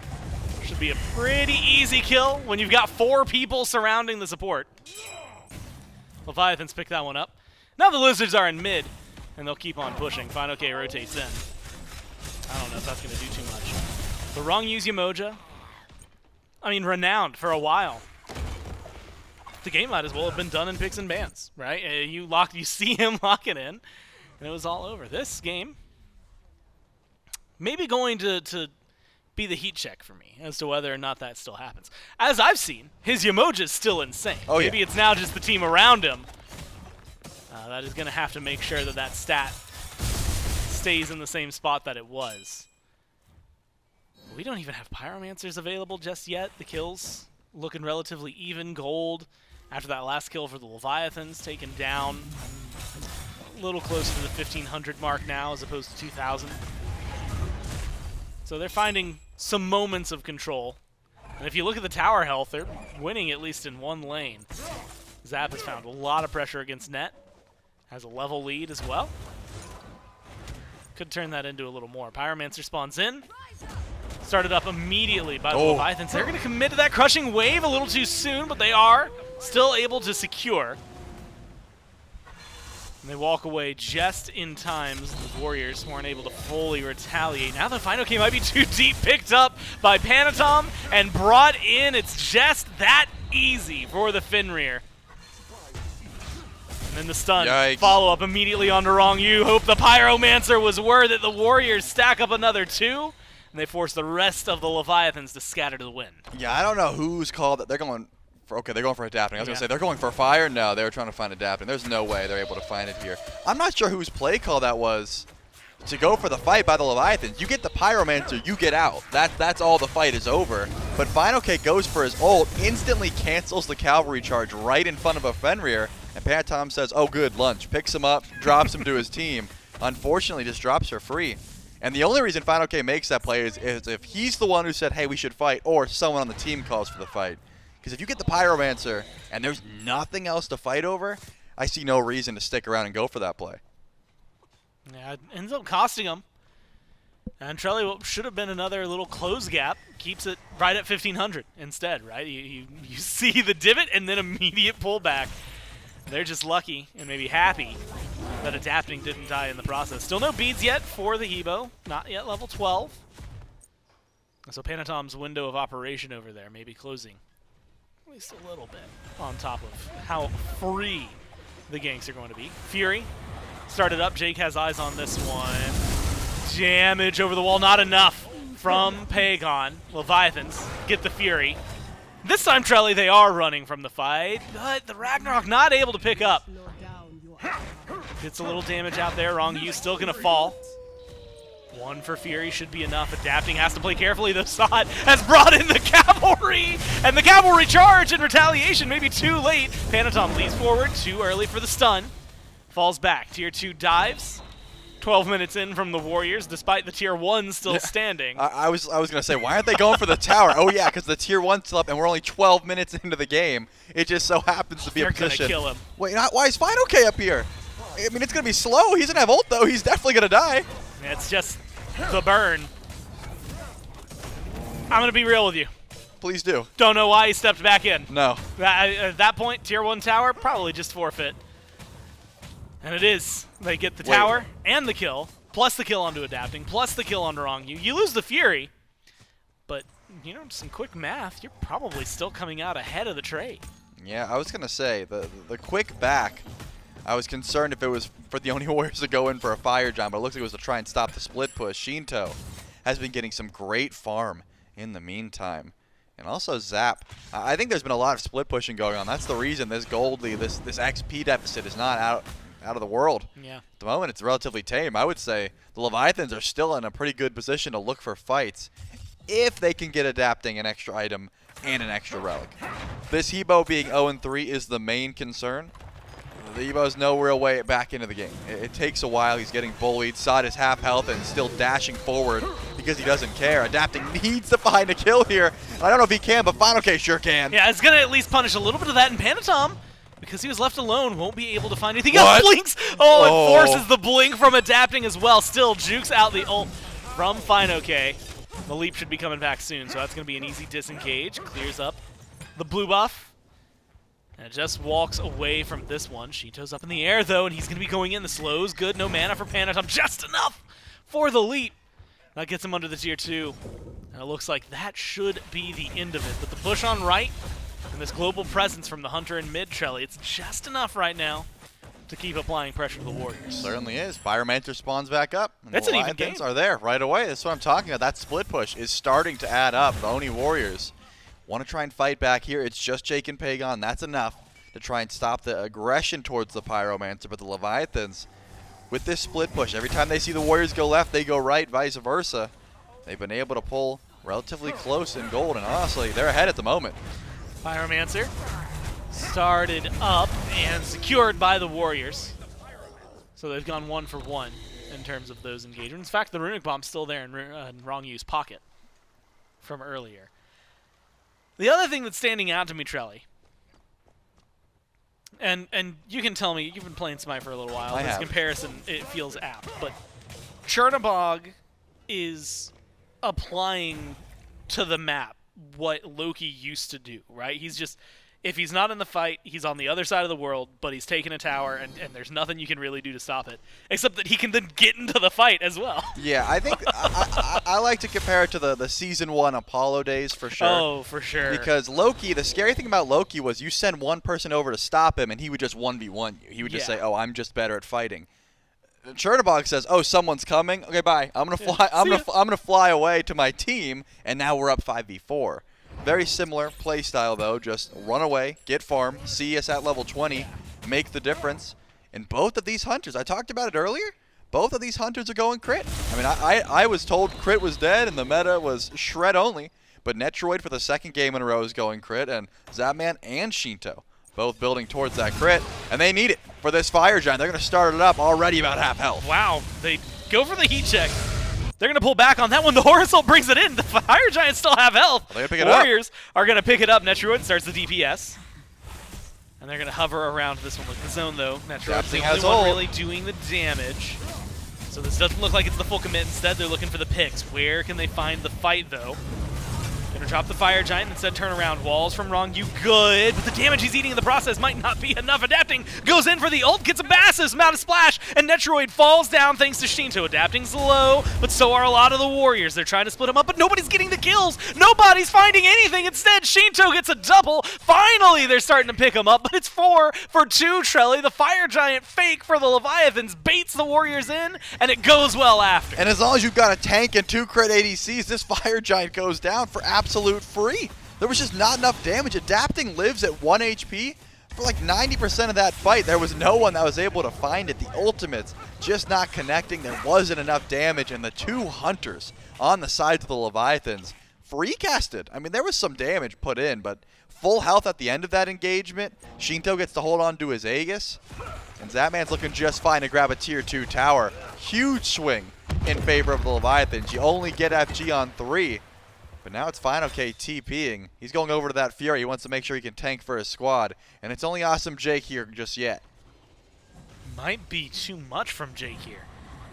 Goes for the loop around, sees the Fury, has the pillar down, goes for the steal. Not gonna find it.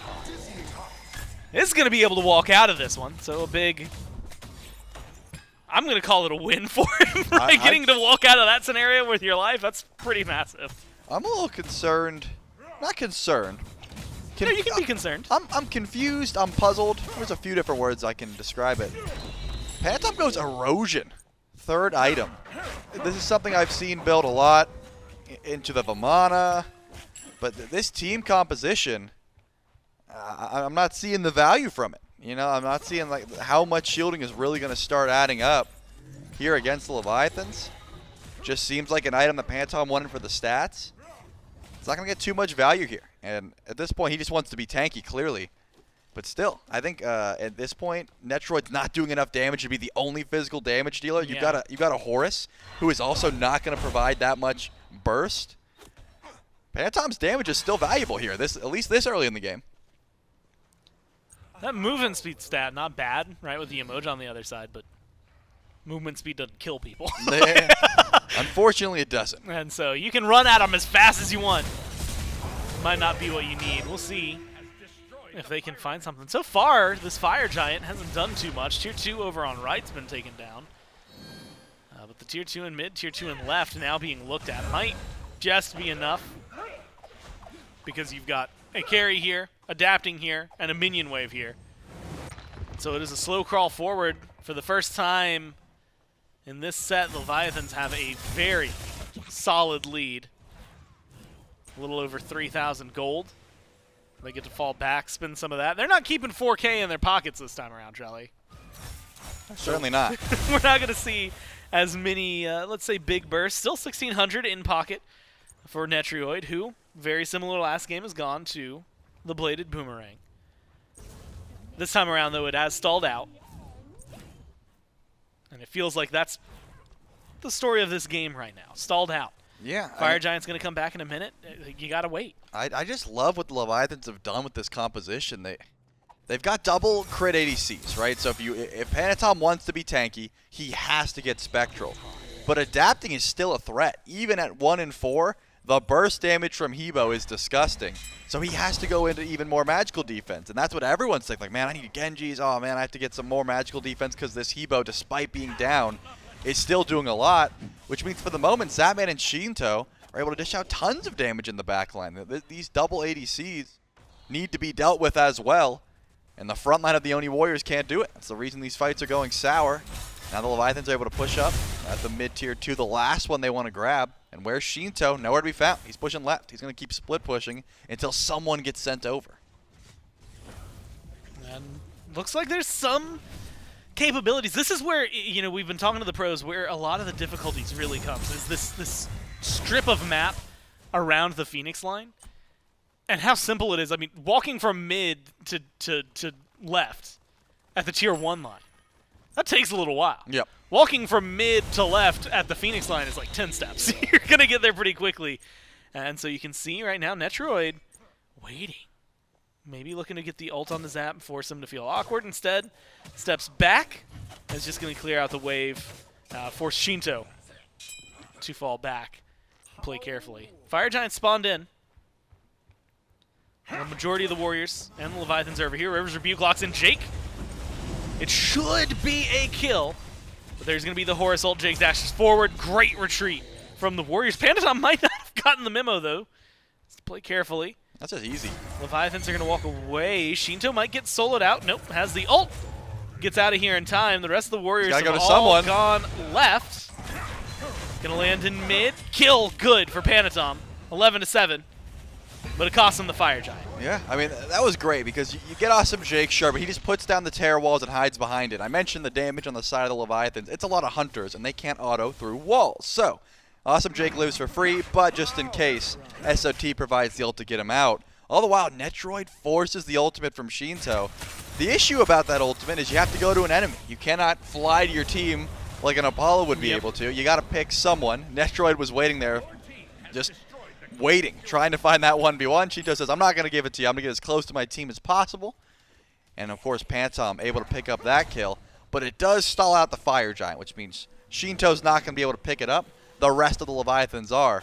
It's only 22 minutes into the game, so FG is not the end of the world. The Oni Warriors just trying to get some farm. Panitom and Pegon have both ticked over to level 20. I would say Netrioid, more than anyone, needs to get a little bit more of that farm online. He was sitting at level 16 before that fire pull began. Just ticks over to 18, so gets stronger for sure. But on the side of the Leviathans, Sheento and Zap have been level 20. Deathbringer is online, upgraded starter item for Sheento. These team fights are going to start to get dodgy if these carries go uncontested on the side of the Leviathans. It's a reset for the moment. Without Sheento having the FG, normally we can have this, oh, well, hey, your carry doesn't have Fire Giant, things fall apart. You've got 2 of them. So Zap is still able to push down structures if they want. But Charlie, the only structure that seems like it might be easy to get to is that tier 2 in mid. That's where Zap and Ronngyu are right now. They're going to step away, though, as Pegon shows face. Every other neutral objective that might give you a very massive lead, nowhere to be found. And the thing that's absolutely baffling to me, and goes to showcase just how well the Warriors have been farming, as this has been sitting around 3,500 since that first Fire Giant, now you finally get a good burst back over in favor of the Leviathans, but it's not that much. In fact, the Lizards is going for a lot. The Lizards are here, but not only that, you've got a little help from Panitom, and no ult, no relics from Sheento. Should be the kill leap is going to do it, but Panitom takes a lot of poke in the process, adapting, gets the ult, and they get the kill thanks to Zapman now. They need a little help. Netrioid. Beautiful walls by Jake. What do you need? Walls by Jake. Just solid at separating things, and it gives Sot the opportunity to go straight to adapting, gets the kill there, and now you're in the 3v3.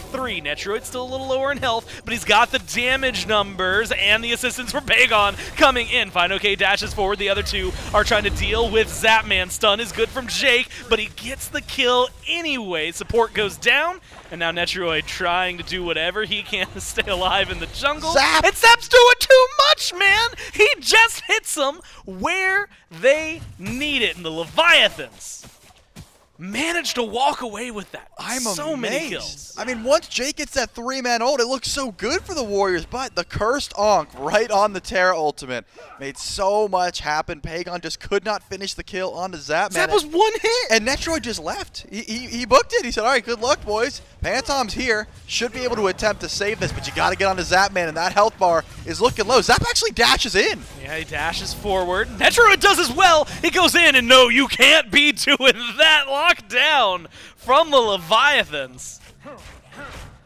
On Trelly, some really interesting decisions over the last couple of minutes. But it's led to 13-12 in the kill line and a free Phoenix over on left for the Leviathans. Okay, so Sheento ults in. He says, oh boy, a 1v1. I love this. Flies over to Netrioid, who has two lizards from Tiamat to body block auto attacks, wins that 1v1 handedly, so Sheento has to go into the wall. Panitom thinks, oh, it's a free kill. The rest of the Leviathans start rotating over. It ends up being a free kill, yes, but Panitom puts himself so out of position that Adapting lands a big ultimate, gets some good damage off, and the 6-0 shutdown comes through. All that gold on Panitom's head goes away. And then Zapman just stays alive way too long. Satsi sees him so much, the knock up the stun, and then a repeat of the knock up the stun. But it was the healing from the Dev Gauntlets, from those crits coming through, and the fact that Pegon did not have the cooldown to put him down. And that fight goes handily in Leviathan's favor. They grab a left side bird, and they get another free Fire Giant 26 minutes into the game. And now it's going to be another defense the Oni Warriors have to step up for. One Phoenix already down. Luckily, left side is pushed up incredibly far. Primal Fury seems to be their target right now. And they're going to be able to pick that one up. Pyromancer spawning back in. Just saw a red ping on that. Leviathans might be opting instead to back, reset, grab Pyro, get aggressive. Sheento pushing down left, trying to get those fire minions back into somewhere they can stay aggressive. Trelly, it's just a regular fire giant, so you need a little extra push behind the Leviathans here if they're going to try and break the Phoenix, or yeah, the Phoenix line, break the base open, whichever one you want to look at a little more. Sheento still has the pressure over on left. The Warriors are stepping up quite a bit further than I would have expected. Yep. They are a little overconfident, but also that last fight could have went in their favor, so maybe that's the reason. They need to stay under Phoenix for sure. They know Sheento's over and left. If they can bring the fight to the Leviathans before this Phoenix, it could be decent, but once that ultimate comes through from Sheento, they're at a big disadvantage 5v5 underneath this right side Phoenix. And maybe Panitom wants a 1v1. I've seen the crits from Sheento. This is going to be hard to win. Well, he goes in anyway, forces the relic. Yep.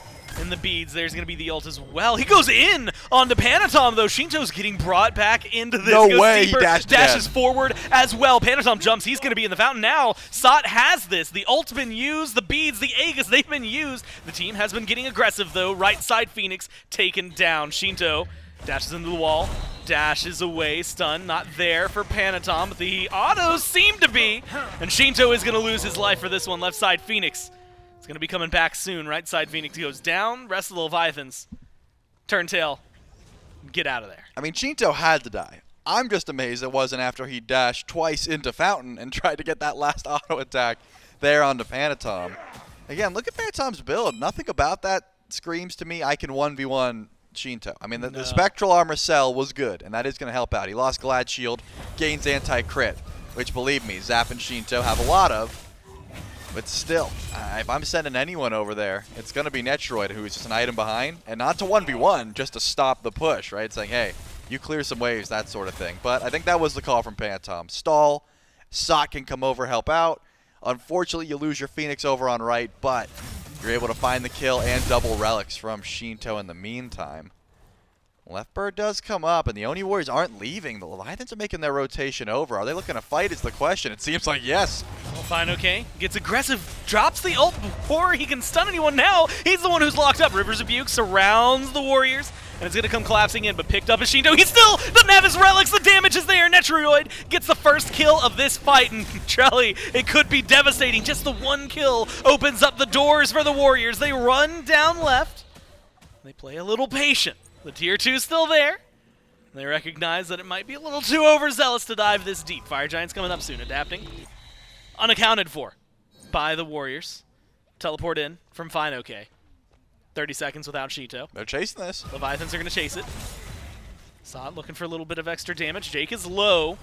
It's going to be Pegon. Pegon who's jumped the target right in? now. He jumped in. He's going for Zap. He's got the damage. They kill off Adapting in the blink of an eye, and now they're getting aggressive. my The Khepris goodness. are collapsing on the Leviathans. The Warriors pull them in, and it's the bait and switch. The kills fall like dominoes. fineokay happily pulls one back and uses his horse to get out of here. But it is only one kill in the face of 4. The Warriors able to push a little further. Fire Giant spawns in. This one enhanced. A back reset. And you have to imagine surge forward for the Warriors. Yeah, I'm thinking SOT needs to clear 1 or 2 waves, ult his team to EFG immediately. It's going to be Sheento and fineokay for 25 more seconds. How quickly can you get over there? It looks like they're not going to use... Okay, I was going to say, he is going to ult him. They need that extra speed because Sheento could get there quickly and the rest of the team could follow suit. You don't have to worry about the fire minions for some time, and Pegon should be up in time to clear that right side Phoenix. I am amazed. I wanted the Leviathans to chase that. I'm like, you guys are ahead. It's a 4v4, Panitom backed. Should be a good fight. And then Pegon leaps in, and Zap was unfazed. It looked such a good fight. But he had so much burst damage. And the CC on the side of the Warriors, every time we get to interview them, we talk about how they don't have these intense play comms. It's usually just like, I know a stun's going to be there, so I go in. I know the follow-up's going to be there, so I go in. That's what it seemed like. It seemed like that fight was mindless. Hey, we're going to win. Let's just stick around. Sure, we're low HP, and we're down in gold, and we shouldn't win, but we're going to. And they do. You called it exactly as they needed. Dropped a sentry ward here to make sure no split pushes, no sneaky plays. We're going to maybe slide through the right-hand lane. And fire minions cleared out because Pegon's able to respawn. That said, Oni waves pushing down, which means Oni fire wave that is on right, with the last fire minion wave spawning just now.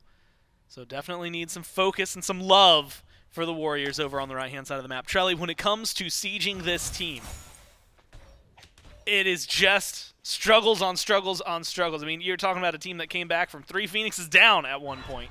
They want to fight this. And you think they would need to. Everybody's kind of scattered right here. SOT is alone. SOT knows. Bursted. Oh, there was a ward. Okay, I was gonna say SOT knows, but they have not revealed themselves. He might have heard the Riptide as well, but Leviathans are not leaving. If you're curious, they're standing by. It's just Jake and SOT while the carries are pushing with no tanks. They're just like, all right, we're just gonna go. You guys have fun. Clear some waves. There's no repercussions for it. Who's gonna stop them? The rest of the team's over here in the jungle. And Pegon just gets to drop his lizards wherever he wants, so he gets like free ward vision wherever they decide to walk over for.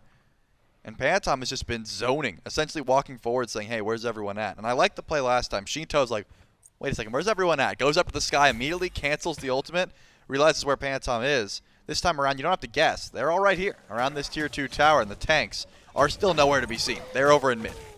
Now this was 3,000 gold for a long time. That is shrinking dramatically. I mean, look at that. A staircase you wouldn't want to climb both in the XP charts and in the gold charts.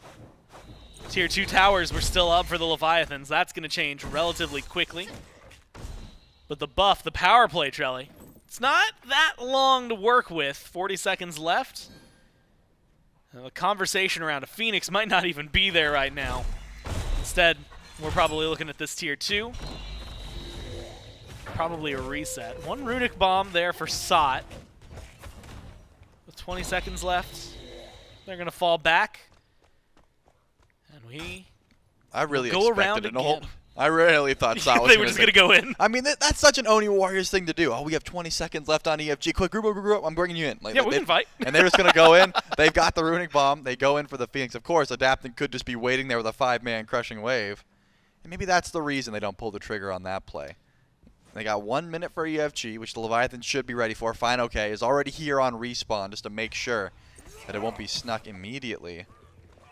And they're going to group up. We're going to see a true 5v5 over an objective, something that we haven't seen in a bit. It's been a lot of fighting before or after. Or sometimes just vaguely nearby. Yeah, just fighting for the sake of it. But in this case, 2 red buffs as well, something to employ. Whenever Pegon's able to use that first ability to finish off a buff camp, they get 2 of them. These carries get astronomically stronger because Netrioid doesn't care about attack speed. He wants big crits. He wants big damage numbers, which that extra red buff does provide. We are at the point. Look at the builds. They're done. Yep. I mean, you've got everything completed. You've got upgraded relics as well for a majority of the players. Gold, maybe negligible. Ward coverage going to be important here. 35 minutes into the game. Pegon throws the tornado out there. Player damage. Talk about a tale of 2 junglers. 7 and 1, but 2,000 less damage than the 1 and 6 guy. Fire Giants low. Warriors are able to get that one, but Pegon's so low. River's Rebuke locks in a few, but look at the damage onto Adapting, onto fineokay. SOT and Jake trying to chase it down. Sheento forced into the wall. So far, the Leviathans are still surviving, but it might be the surge forward. Root's good. Sheento's got to die. There's going to be the knockback. You got to find some kills. You got to look for something. The Warriors just can't close the gap, Trelly. And they got all that damage. They get the Fire Giant. It's still a win. But all 5 standing for the Leviathans makes the next 3 minutes of power play a lot more difficult. It does, but then you look towards relics on both teams, and it looks like a relic graveyard. I mean, Sheento and Zap. There's 2 up. Yeah, 3 up. just Aegis. Not like the Oni Warriors look much better, don't get me wrong. They also use just about everything, but with EFG, it becomes a lot easier to survive. You get regen, you get extra damage towards the Phoenix, whereas the Leviathans, they have to hope they don't just get 100 to 0'd here, and you're getting your Phoenixes poked out for absolute free. Pegon stunned, but this bird is the real target. I don't imagine too much can happen, but Zap almost gets 100 to 0 just by 1 tick of Primordial Onslaught. Has to be careful. And that's always been a problem. Aegis still there for Zap. Phoenix line finally broken. Leviathans lose their right-hand side. Weakened Phoenix is still up for the Warriors. 1 catastrophic fight. Sometimes that's all it takes. fineokay goes in. Gets a couple of stuns, but it's not going to be too much. Zap, again, eats a lot of damage at the front. A lot of the Leviathans have to play carefully. Panitom, though, TKO'd. Forced back into the jungle. You had mentioned it. EFG has the regen, has some healers. Should be enough to get him back in this fight relatively soon. That's the problem you're dealing with. It's Fountain versus Fire. The Warriors right now still waiting for the opportunity to go in. It's not spoken a little bit. That's ridiculous that at 40 minutes in the game, Panitom can pick up a carry, bring him to his team, and not find a kill. Zapman is alive and well, as this Phoenix is also looking alive and well. Just cycling abilities and healing has been both of these teams' MO.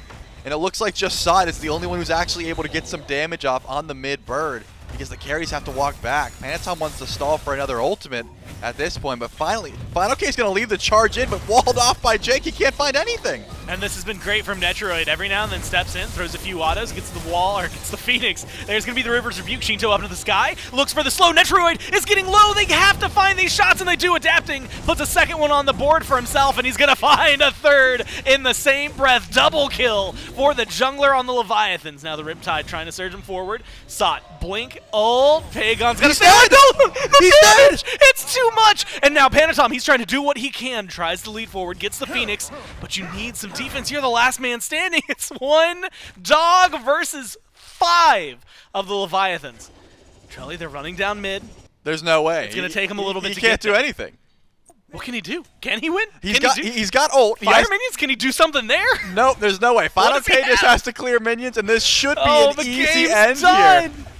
here. Everyone's got beads. He can't even pull someone into the fountain. That ultimate from adapting won the day. And too much, they overplayed their hand, and Leviathans are bringing us to 3. Oh, he brings Sheento into the fountain. I'm going to give him the credit. Give him where it's due. He gets 1 kill. He's stunning some people out. The Titan, though, it's just taking too much damage. He might get a double, but the Titan still falls, and we're going to game 3. And again, I need to watch back that siege because Panitom knew Zap had no beads. He jumps in, picks him up, brings him to his team. They didn't get a kill. We're 40 minutes in. 2 autos from Netrioid, 1 ability from Pegon. Zap dies. It's a 4v5. The siege goes so much better. But I think it was good distraction. Everyone was sort of taking abilities. Pegon had nothing available. Netrioid was nowhere to be seen. And that ult goes unnoticed. And after that, the Leviathans say, let's siege forward. Let's win this fight.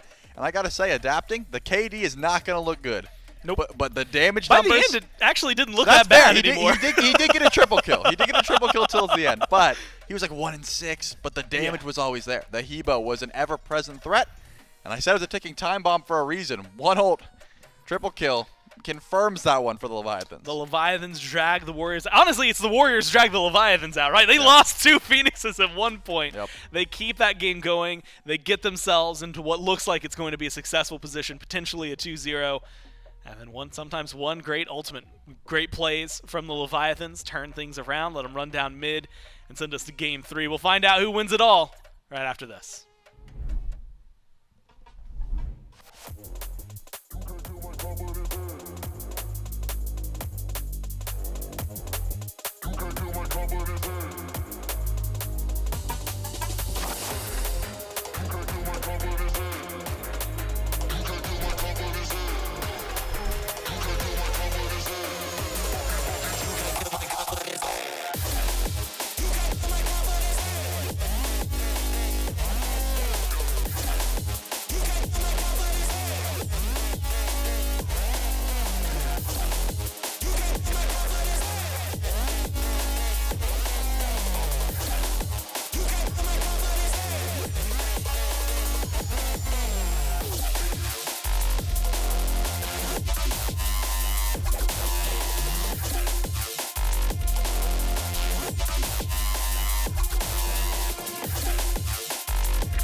started off our day going to 3, and with the Leviathans win in game number 2, we're going to game 3 yet again.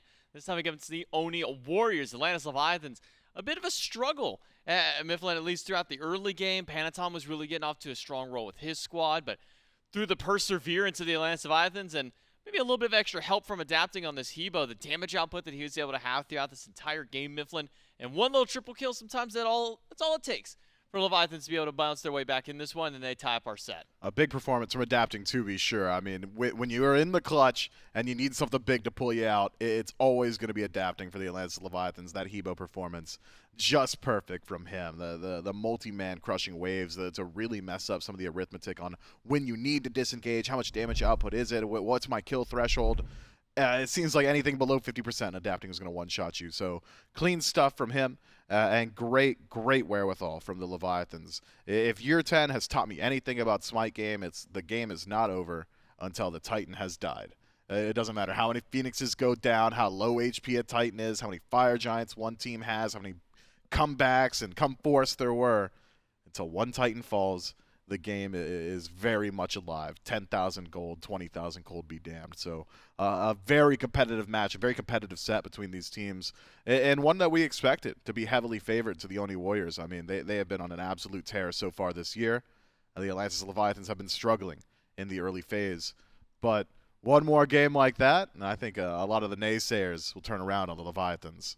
I think hopeful now are some of the fans of the Leviathans. Hopeful are some of the members of the Leviathans themselves being able to come back with a win like that. And I think maybe even solidify some potential respect over towards this Hebo, seeing that now both players in its respective roles, whether it be mid or jungle, can certainly be a threat to deal with and something that may need to be looked at by the Oni Warriors as this next phase of picks and bans do go for them as we get ready to jump into game number 3. Oni Warriors, doesn't matter how strong of a start that Panitom can get off to. Remember, 9-2-6 ended up being the final slash line for Panitom, which looks really good. On the other side, it was the 1-6 for adapting on the Hebo, but that 1-6 quickly turned to 5-6 in one fell swoop for the King, and the Leviathans now push us to game number 3, and we can jump right in to the picks and bans for game 3. And you maybe kind of echo those same thoughts, at least on the Hebo, maybe for the Warriors taking this one. Few players on the team have shown that they are willing to play this one. You think it's wise to maybe get out of Leviathan's hands? I think taking out of Leviathan's hands is certainly valuable. The Leviathans, I have seen a good deal of success with the double hunter composition that's facilitated by a magical jungler. Hebo seems to be the best on that board, but even taking away the Hebo, Adapting has gone on record in saying that he thinks Alkwang is very good right now. I would argue straight up just worse than Hebo, but still does fill that role of we need magical damage, we need it out of the jungle, so we can allow Sheento to play this hunter and really start getting some of that mid to late game team fight rolling. So whether or not you want to ban it out, I don't think so. I think if anything, maybe just take the Hebo for yourself. Doesn't necessitate a first pick. That's the difficulty of taking the Hebo away through picking in picks and bans, is that generally there's something that's going to outvalue in that first slot. Right now, that pick would likely be Vamana. Maybe you'd put the Guan up there. Seems like teams are starting to stray away a bit from Hercules. I can't tell if it's Hercules became worse or if teams are just sick of playing the Hercules. Seems like it's been about 4 weeks now of Hercules every single match. All available still. And it is the Vamana first overall for the Oni Warriors. If the Leviathans don't take the Hebo here, I think it is likely that they lose it to the Oni Warriors. So what do you do? Do the Leviathans think that the Hebo was the keystone to their victory? The Guan, I think, obvious. Just a strong top pick. Doesn't have too many poor matchups, but it's this next one that I think really has some inclinations and some ripple effects for the rest of P's and B's. Again, does have that flexibility whether you want to play the Hebo mid or jungle. Played in both positions by the Leviathans so far this set. I think you're right to say. If not picked up here, would certainly go to the Oni Warriors, or could even need a ban if it doesn't get picked up in the top 3. So instead of even the Guan, double Water God, Hebo, and Yemoja picked up for the Leviathan. So you've got your damage, and now you got some of your lockdown in the support, giving that one back over to Ronngyu. And now it's back over to the Oni Warriors to make an answer back, to find a way to truly lock down this Hebo and try and deal with this Leviathan's too early too. I wonder, do you pivot Vamana into the jungle and now take Guan over to the soul lane if you're on the Oni Warriors? I mean, I really wouldn't want the Leviathans to get Guan Yu here. Synergizes well with the healing that's already picked up from Yemoja, making Hebo's already low cooldowns even lower, have a standard initiator, some defense shred. Guan Yu fits this draft very well for the Leviathans, I think. Serious consideration now from the Oni Warriors. Maybe you want Panitom on this Vamana just so you can get SOT onto the Guan Yu himself and take one away from the Levi's. Hard to say. This is a smart pick, though. I think Terra and Hebo always feels really good. Just having that additional damage mitigation as well as protections from the monolith means that you can make it a bit more difficult for Hebo to line up that one-shot potential Water Spout, immediate Earthen Fury in response to try and peel out for your ally. It will not be Guan Yu, though, for the Oni Warriors instead. Get Pegon his pick very early in the draft, something that's got a good degree of safety to it, the Flicker, essentially active frame 1. So if you're fast enough, can avoid some of those heavy burst potential picks from the Leviathans. Great objective burn, great base defense, great siege. Merlin fits just about every team and has been at the top of the meta for a good long while because of it. This was the concern, though. You leave the Guan Yu available. It's clear the Leviathans were already eyeing it, and that's a very scary top 3. When we talk about ways of dealing with anti-heal, things like Divine Ruin, so potent for mages, Merlin's certainly one of those gods who could apply that pretty easily for his team, but maybe now ease of application for the rest of the squad is where it gets left up. Curse Donk could be an option, maybe for Awesome Jake on the Terra. Dash in, get that Curse Donk immediately pop through there and then fall back through. But into the second wave of bans, with likely their jungler already selected with this Hebo. It'll be a Susano and Thor ban for Leviathans. Chernobog and Cernunnos banned by the Warriors, and that leaves a Rom open. So now I wonder, with Martikros banned away, that's been a go-to mid laner for Leviathans if they do double Hunter, with Chernobog now taken away that they've gone to twice to run double Hunter. Do you even try and run the double Hunter this time, Miff, or do you think maybe Leviathans put this Hebo back on Sheento and give something else to the king? Hard to say. I mean, it's difficult to lock down, right? Thor is still available. Oh, excuse me. No, banned out by the Leviathans. And I think if the Leviathans are banning out junglers, it is likely that this Hebo is slated for the jungle. And why wouldn't it be after a performance like Adapting had in the previous match? Izanami makes her way through the ban phase. I thought that would receive a ban there as well. So you've got pressure now on the side of the Oni Warriors. Fenrir for the early game. Izanami locks down her lane relatively well. Vamana going to do very, very well up against the Guan Yu. It's more so about the difference in team fight presence as you start to delineate between these soul laners. What do you do now? Is it another Hunter? If that's the case, who would it be? Maybe AMC, but AMC's fallen off pretty hard. Do you want an Ishtar with this? I don't think necessarily either. This is it's a strong draft, and don't get it twisted. It is a very strong 4-man composition, and I would argue this 5th pick just flavor. But trying to lock down what that 5th pick is going to be pretty difficult. Would you run double Hunter? Oh, man. And if you would it be the Ullr? See, this is the concern, right, with so many of the Hunters banned out and taken already. Although I do like conceptually a double Hunter composition. Whether or not I was looking forward to an Ullr, I wasn't. This pick is, it's hit or miss. It certainly is incredibly hit or miss. It doesn't have any CC immunity inherent to the kit. The Fenrir, very good into him. Struggles to clear waves like he used to because the Bluestone nerfs throughout the years, Transcendence nerfs throughout the years, slows down some of that early game. But once you get to around 2nd or 3rd item, Ullr hits an inflection point where you can really start bursting waves, has really good range to poke, maybe facilitates that Hebo well. You can just throw out the hail of arrows from downtown, connect with the Merlin, and then all of a sudden 2 or 3 of those, and he's in kill threshold for Hebo. So there are opportunities and options to play around this Ullr.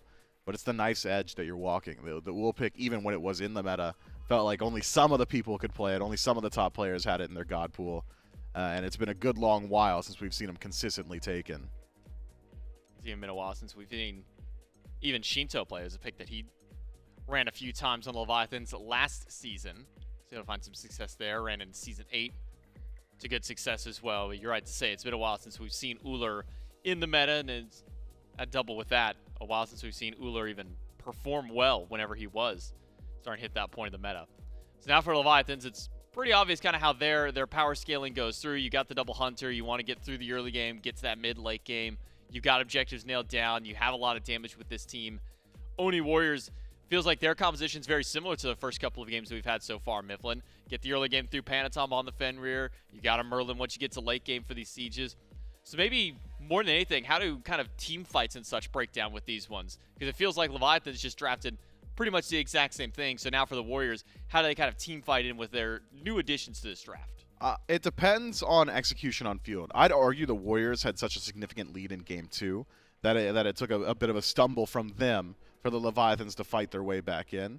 So if the Warriors, with a similar style of composition that they've always been drafting, can roll over the Leviathans throughout the early game, I could see maybe this iteration of the draft holding on to it a bit better. You've got Izanami that can lock down the lane on her own, should be able to establish pressure very easily. You still have the Fenrir to Hebo direct counter matchup. Merlin, very strong, good AoE damage, great objective burn, so if you do establish your lead, he's going to be the one burning through your Gold Furies and your Fire Giants. And then late game, it's Vamana creating space, Terra doing the exact same thing. It's a simple team fight from the Oni Warriors. What makes the Oni Warriors hard to beat is how well they play that simplicity. Well, the Oni Warriors, they've been undefeated up until this point. Can they hold on to that record, or will it be the Leviathans to be the first team to knock a loss in that column? We got to find out in game number 3. Well, it all comes down to this. 3-game sets, not uncommon to the Warriors, and they're not unaware of it, Trelly. They've had a few this phase. As J-Max says, the Leviathans now in a position to take this 6-0 and turn it to 6-1, put a loss in the standings for the Warriors. A lot of it relying on adapting. Now, Trelly at the end of the game looks really good. Yeah. But a 40-minute Hebo is going to look good in a lot of scenarios. You could sneeze and look good on Hebo at 40 minutes. He was minutes. 1-6 going into that moment, before the one big play finally gets to jump out at you. You get Sheento now on the Ullr. Which is much worse. And you look at the other side, and you've got Panitom, who's been looking really good on the Fenrir, was 7-1 at one point last game. SoloOrTroll, who has been phenomenal on this Vamana. It feels like the Leviathans have a little extra work to do. I would say so. And the reason I say much worse is not because Ullr is a worse god than Chernobog, and he is, but it's because the reason that the Leviathans were in that game and had so much gold was because they had the split push pressure that Chernobog provides and the global presence. Ullr does not provide that. So what you need now is to fight, and you need to look for those scrapping plays early, which I think Adapting and Sheento could find. A knock-up into an Axe combo onto Pegon at level 2, even onto Panitom, who's going to be full damage so far. And we know that he likes to go a tankier style Fenrir, but at the moment he's got no beads. So trying to use that Ullr, the cooldown shards to your advantage, could be a great place to start. They both have them. So I'm thinking Adapting and Sheento want to fight pretty much immediately here, if given the opportunity. Netrioid. In the tail of pressure, Izanami usually comes up in that conversation. They're going to go for a little bit here. Has to dash away. Zap. Had some phenomenal moments on the Izanami in Game 2. And some quite literal turnarounds that the Leviathans felt like they shouldn't have been winning. Zap won for them because of his damage. Like you said, though, different strategy about to be employed. Maybe a different horizon than what we saw throughout all of Game 2. They've just been on their tower. I said they wanted to fight. Unfortunately, I think the Warriors recognize it. Sheento and Adapting are a threat. Yeah. Ullr has one good axe. Ullr's got 4 different abilities right now just to send at you. The cooldown shard means that you're pretty much getting that rotation off immediately, and of course, Adapting's got Blink, so he still can close gap at any given moment. Pegon said, "Hey, tower sounds good to me," and Panitom said, "Shield buff sounds good to me. I'm not going to be looking to fight them," which I think makes a whole lot of sense here. In game number 1, there was no way to cancel Brutalize in that 2v2, or game number 2 rather. And here, that axe is going to come through and just shut down all of Panitom's damage. So instead of spending a lot of time around Pegon, looks like the duo lane is more so where we're going to see that Fenrir hanging out. Ronngyu did beads already because of the horrific emblem pop from Jake. So be looking at level 5 if Panitom can hit there fast enough to look for a gank opportunity, as Sot should be just fine here. Even pre-beads is just to fear that knockup, but with the momentum of your dash on Vamana, I think he would have been knocked up away from Adapting anyway. Should have been alright, but beads for safety. Nothing wrong with a little beads for safety, except on the next rotation, right? That's where things get maybe a little more dangerous. And they'll have to be cautious when level 5 comes around for fineokay. Still will probably be keeping parity in terms of level, so we'll have his ult And maybe that's why it's so much easier to just expend it now and then re-worry about it in a little bit. Blue buff invades last time around were not only important, they set up the trajectory for some of the early game. Doesn't look like either of these teams are going to be risking any of that. And so it's just a small reset. Pick up for the junglers. They get to take their side of the jungle. Trelly? I have a feeling, like you said, with one team maybe looking to fight, and at least the Warriors recognizing that in mid, we might not be seeing a whole lot of fight. No. Unless the Warriors are really ready to commit. Yeah, I mean, pulling the beads that early onto someone like Ronngyu is only good if Panitom's able to hit 5 while he's nearby. He just takes over to 5, which means he has 17 seconds to get to Ronngyu. If you're looking at where Panitom is right now, it would take him 17 seconds to clear that speed buff. There's just no way he's able to get that gank off. So no real easy beads opportunities on the left side of the map, but adapting and fineokay. They have 0 beads. That's probably where Panitom looks to next. Colossal Fury can provide some good damage, so maybe Sot wants to try and help out, look for a gank. Or, of course, the 1v1 in the jungle, which could certainly come through. That Cursed Orb, the Tier 2 of Doom Orb, does not provide a lot of damage. I believe it's 45 power. It really does take the second upgrade of that item to where Hebo starts swinging. And I would say Fenrir, yeah, 55 power, not enough. Fenrir's essentially online right now in that 1v1, so if Panitom's able to find him, could be looking to get aggressive, as adapting is actually hovering between mid and solo. Looks like he just wants to take back camps, but Sot's not looking too healthy with Colossal Fury. If you can ult before the Colossal Fury channels up, before those shields come through, you can find a burst, and I think they got it. Well, it's going to be his goal. Knockups are there. There's the water hands. He didn't die. Adapting, and he goes into the tower. Body Does blocks. body block, He's but is it enough? No, instead it Look turns at it around. Sot. The damage. It's just so good. Sot popping off. Oh no, it's catastrophe, and the right might go even worse. Now fineokay picked up, brought in, and killed off in the blink of an eye. 2 kills for the Warriors. Oh man, adapting did everything right. He 3'd, he made sure to 1 before he ulted, he tried to get rid of all the shields, but it was not enough damage. He got body blocks. Zapman's also getting down low. He's not going to fall down, but yes, Sot waited for the ult and body blocked him under tower, and of course Pegon, or Panitom rather, was never too far behind to make sure fineokay goes down. That is a disastrous start.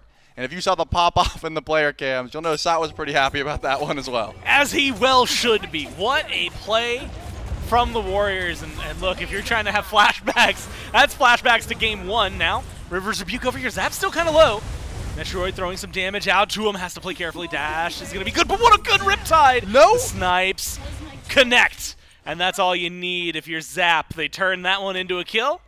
And Trelly balance is finding its way onto the board. Gore, if you saw that stun, you would look at Netrioid and say, oh, he didn't have beads. That's the reason he got stunned and took 12 autos and then dashed away. No, he had beads. He ate all that damage for fun, and then I guess thought Zap wouldn't hit the snipes. At this point, seems a bit greedy. Did not use the beads and drops down. Good on Zapman for finding the play, and of course, Ronngyu on the Yemoja. He's not going to miss those Riptides. Nope. So that's a good answer back so far. The right side of the map looks real scary for the Oni Warriors. The left side looking rather tame. I would say that's probably where Adapting wants to spend the rest of his time, because ganking the Vamana doesn't seem as fun anymore. Honestly, I'm going to be honest with you. It didn't seem that fun the first time No. we tried it either.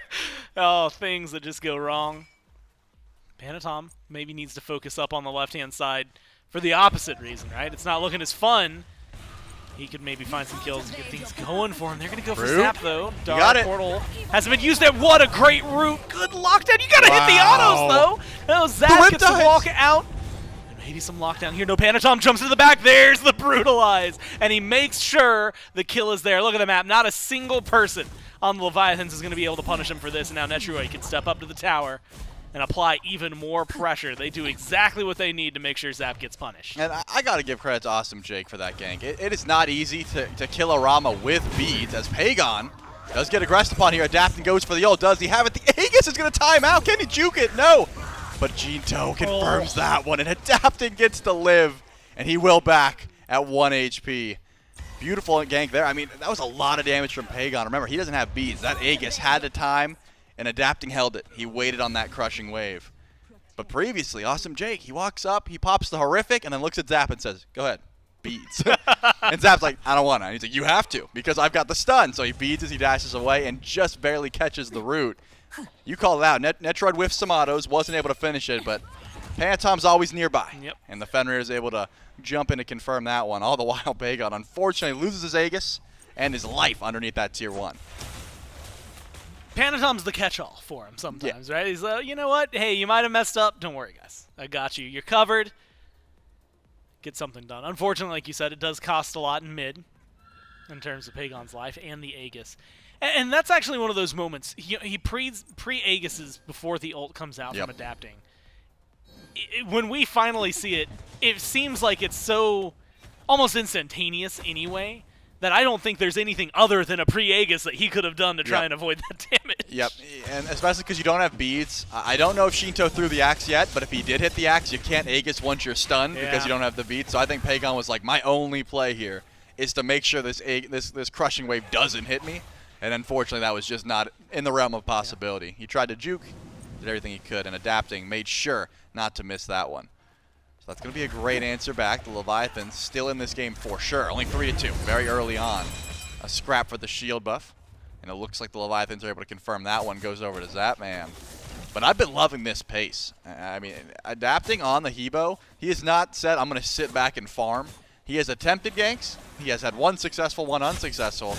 But not for a lack of trying. Yeah. His Hebo's been getting active. And, of course, Panitom, 2-0. He has also been getting active. Both trying to get something done. fineokay still has ult. And they're going to force it there.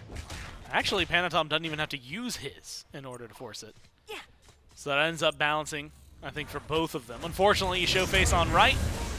And that screams for the Leviathans to do something on left. River's Rebuke up around the Fury. No vision. Jake goes for the clap. Leviathan's able to secure it thanks to adapting.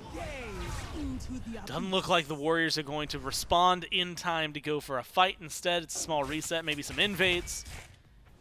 The Gold Fury keeping this within a few hundred gold. Like you said, 3 kills to 2. Approaching 10 minutes in, and it's still anyone's game. Virtually dead even. Yeah, and this is how you have to play this composition. I mentioned it earlier. I said the Ullr is just worse than the Chernobog if you're going to sit back and look to farm. The Leviathans have not been sitting back. They have been looking to get active. If you can't find a fight, you find a Gold Fury. If you know Panitom's ganking over on right lane, say, hey, let's get active on left. They have not been sitting by as they were previously. Netrioid. Ooh, the blink! Adapting. Did not read the dash correctly. Netrioid goes over the wall instead of left and wastes the blink just for a little bit of damage there. Good eyes by Netrioid, I suppose. Just didn't want to take too much poke. And there's 3 Levi's over on the left, so Net's going to have to stay underneath this tower. He doesn't want to reveal himself and lose out on a relic or his life anytime soon. Fun reminder going back the way back when, but Netrioid playing with Ronngyu and Sheento, right? Maybe knows a little bit of where their mentality's at. Played against Zapman for quite a while here now, too. Always fun to look at the history of these players. Think of where they've gone, Charlie. I was talking to you about it earlier. It's very interesting when you look at some of the past Leviathans members and where they're finding success right now, right? Hardcore over there on the Kings doing incredibly well. Panitom, Netrioid on the Warriors, who are undefeated so far this year. Turns out those dudes are pretty good. Turns out they're pretty good. I don't think anybody was really arguing about it, but it does turn out they are still pretty good. And Leviathans, though, look, you got a 2-time and a 3-time, plus a whole, at least a couple other world champions on the team. So it's not like you can doubt them at all. This has been a really fun set as well. I mean, back and forth between these two. Like 100 gold? Not even 100 gold separating them right now. It's 16 at the moment that we looked at it, 400 experience. And so, Trelly, if you're looking for the big opener, it's not going to be Panitom right here. I was going to say, I hope it's not the 1v3 from Panitom. That is the big opener. For the Leviathans. Yeah, I think it's probably going to be towards the next round of objectives. Okay. The Pyromancer, the Oni Fury, those are big deals. They're not available at the moment. There's only one Runic Bomb in play, and Awesome Jake is holding on to it. Maybe Awesome Jake fears that he is under no sort of pressure, or I guess doesn't fear, because he's actually just going into more damage. I would assume that's going to be the Deso, and it is. Spear of Desolation purchase for Awesome Jake. He said, hey, if I want to threaten these beads with more than just Horrific Emblem, I'm going to need to do some damage to do so. So he's finishing that Deso.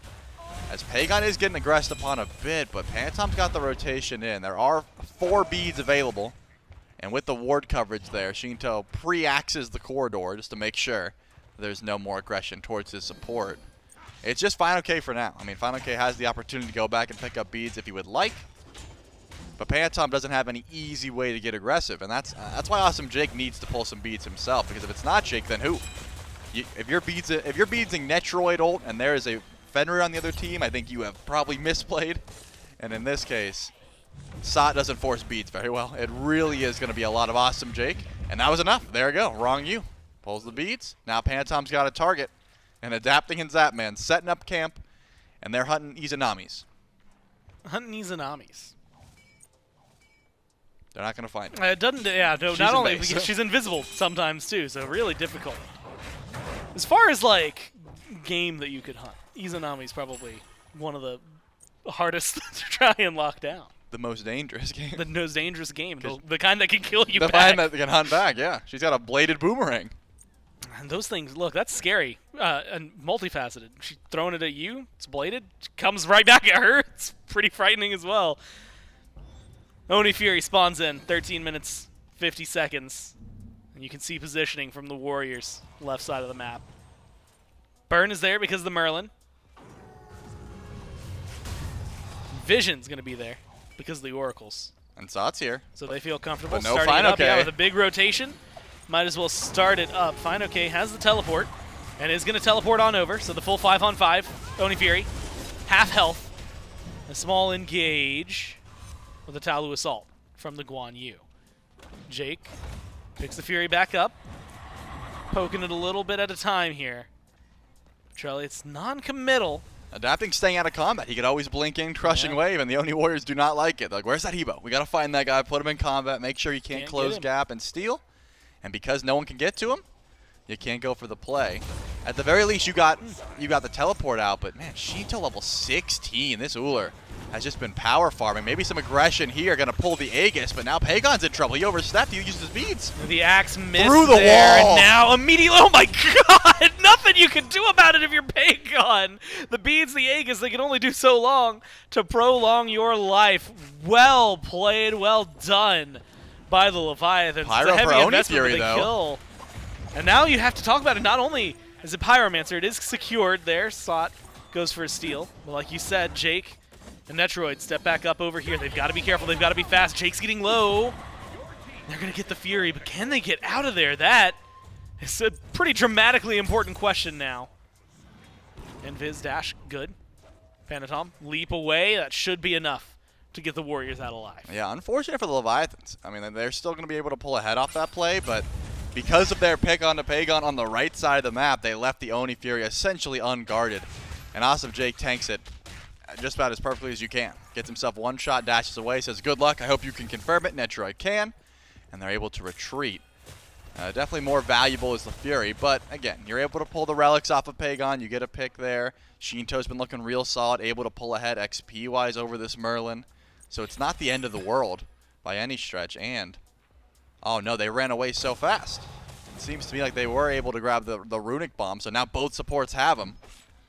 Where are they going to be used? And I do love this opportunity because the Leviathans don't have that much CC. It is reliant on Ronngyu landing a clutch ultimate, and because of that, you've got the Sunder. You look towards Awesome Jake. He's going sort of damagey right now. He doesn't have the beats. I think lockdown on the Terra could mean some easy picks later on, especially if these Sunders are able to connect. Because everyone else essentially has beads. Yeah, it's just 5 beads and then a survivability relic for most. It's just 5 beads. Yeah, Panitom doesn't have an easy time trying to find kills here up against the Leviathans. I thought you were being a little more flippant about it. Just like, yeah, it's just 5 beats. Just get something done out there. You know, it should be easy. And it might be here. Adapting doesn't use his, goes for the crushing wave, but there's the brutalize to follow up. The damage is good from Pegon, but it's jungle for jungle. Jake still standing aggressive, uses his own ult dash to get out of there. Charlie, they go 1 for 1 in the jungle department. 2-1-1 now for the Fenrir. 0-2-2 for adapting on the Hebo. No neutral objectives to go to, so it's not really leading anywhere either. Maybe with Sot rotating in, Sheento has the beads, no Aegis. They don't think they can get anything done. Yep, and shouts out to not Ronngyu in this case. Panitom goes in to try and confirm the kill. No way. Zapman is getting traded here. Takes a lot of damage, but goes up. He doesn't even get to go up because of the crits. And Netrioid confirms that one. fineokay might be trying to chase this one down, but it's gone. I was going to say Panitom uses the Brutalize, chases down Adapting, tries to finish the kill with the bite, but it was actually Pegon who finished the kill. So then he gets to pick up Zap, and Zap has to beads as Panitom dies.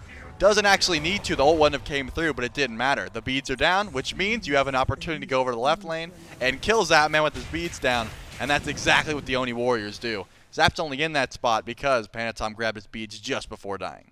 Looks so good in the process, right? And you die, right? If you're Panitom, that play goes 1 for 1. But he still keeps on giving, Trelly, and that's the thing that Panitom's provided for the Warriors here. We were talking about it last time. It always feels like, or not even last time, earlier this game, like he's a little bit of a catch-all. 2,000 gold is the number right now, but it's 18.5 in. 9 kills on the board. So the Warriors pulling ahead, but Didn't you compare him to Santa Claus? I did compare him You to said, Santa here comes Claus. Panitom. Here comes Panitom. That's and look, I'm just saying that if you're someone who hasn't recorded a Christmas, well, it was supposed to be an Mifflin. album, right? Yeah, Mifflin. And you needed ideas. Yeah. That's pretty much an easy that's a low-hanging fruit for you. And we have a Christmas Fenrir skin. I call it Rudolph the Red-Nosed Fenrir. Yeah, so we even can make like a music video for it. Yeah, and I think Mifflin should jump on that because it's a great idea. Well, right now getting Ronngyu jumped on gets is jumped on. Ronngyu. Oh no, the walls! Jake on Terra, man. It is just too good. And yeah, Sot's going to be the one who picks that up, but that's an easy kill. And now Trelly, Fire Giant, is waiting for him right there. They're going to go for it. It's a forced 5v4. fineokay adapting nearby. fineokay stunned on the Flame Ring, and then aggression from Panitom gets some extra damage out there. Half health to the Guan Yu. Sot is bullying the backline right now in mid, chasing him down, and that's going to be the drop for the Fire Giant. And a rush to maybe the fight. Unfortunately, there's no one here sticking around for the Leviathans. Someone's got his Zome adapting. I mean, if you're going to pick up a Fire Giant, the Blink Hebo ult has to be a threat. And it looks like because Sot was zoning out, Sheento was fearful of the Ullr burst. No one was able to answer that trade. But Primal Fury is a little bit easier to try and grab. I'm wondering if the Leviathans even show up to this or if they just book it towards FG. It looks like they do want to try and defend. Gold, still something they're concerned about, and then afraid to actually go for the trade onto Fire Giant. So they'll show up here. But the Oni Warriors aren't going to go for the immediate pull. They were just checking response time here from the Leviathans. No, Rongyu's back now. So the heat check turn and burn on the FG. Maybe it takes a little too long right now for the Warriors to feel as confident with just one pick. Like you said, especially with adapting still up and just around on the other side. Now a Primal, that becomes a very different conversation. Sot's over here. Vision, though, as we can see, because of Oracles in favor of the Leviathans. Which means they see Sot, they see Net. They know what's going on over here, and they're going to know it's getting pulled. fineokay, though, on the right side of the map. Sheento still in mid. Ronngyu Snipes. might be able to do something. Snipes, like you said. Fired out by Zap, but not able to secure. Riptide, 1 and 2, get some distance. Ronngyu still pulled back in. Teleport going to be coming through from fineokay. Panitom eats a lot of damage from the towers. River's Rebuke is gone. 3-man stun from fineokay, but there's nobody here to make anything of it. Leviathans have to fall back. And Trelly, it's small, but relics, ults, things that are exchanged there become a big deal. They do. Ronngyu got picked up, didn't use the beads, actually held them the whole time. I was watching. I was like, does he have beads? Yes. He knew there was no follow-up. Actually used it to get a good River's Rebuke, but there was just a little bit of entry point where everyone was able to leave, and now the Leviathans book it towards Fire Giant. It's really just Pegon. He's got to show his face immediately and say, hey, we know this, we swear. We're going to be able to stop you, but Crushing Wave is still available. Adapting's got the easy confirmed. Well, there's some damage. He might just help him. He gets it! Oh my god, you have your ult, and no, he just walks He used in it. and takes it. Divine Ruin. Divine Ruin pockets it. 97 damage. Adapting ulted. It wasn't at the right time. Devastating. I've used that word a lot this set, and it's just because that is too accurate. You have the play, you have the numbers, you have the secure. And the worst part is you But can the just body Warriors block that. have the fire giant. You could just Somebody stand in could have front. just been there. You could have stand in front of Pegon and said, "No, ice stance. No, you can't steal with that." If it was the arcane stance, yeah, you can't body block that. You can body block the snowball. Unfortunate or extremely fortunate, depending on who you're rooting for. Yeah. In this case, Pegon walks up and says, "Yeah, of course I was going to steal with Divine Ruin proc. That was what I was counting on. Nothing you can do but try and defend your tier 2 tower. It's dropping relatively slow, but SOT has a rotation in. It looks like Zapman's gone." Just a delete button there. Brutalize from Panitom. And Sot nearby. Still have all of the ults available. Jake now has used his. And that's going to timeout. fineokay looping around. But is it enough? Sheento's been picked up. And he's going to get dropped down. Surrounded by Netrioid. Damage is good. Jake is low. But who cares? It's a 3v5. You got 30 seconds with no Zapman. Fire Giant still on all 5. And mid Phoenix taken down. Tier 2 still up. So the Warriors are going to pump the brakes a little bit. Pull back. Go for the map clear. Charlie, at this rate, they might be able to get another Phoenix. I mean, SOT still has ult. If you saw how low he got there, he still didn't panic and pop Colossal Fury. He knew he was going to be able to get out of the way. And now the Oni Warriors making a rare but defensive play.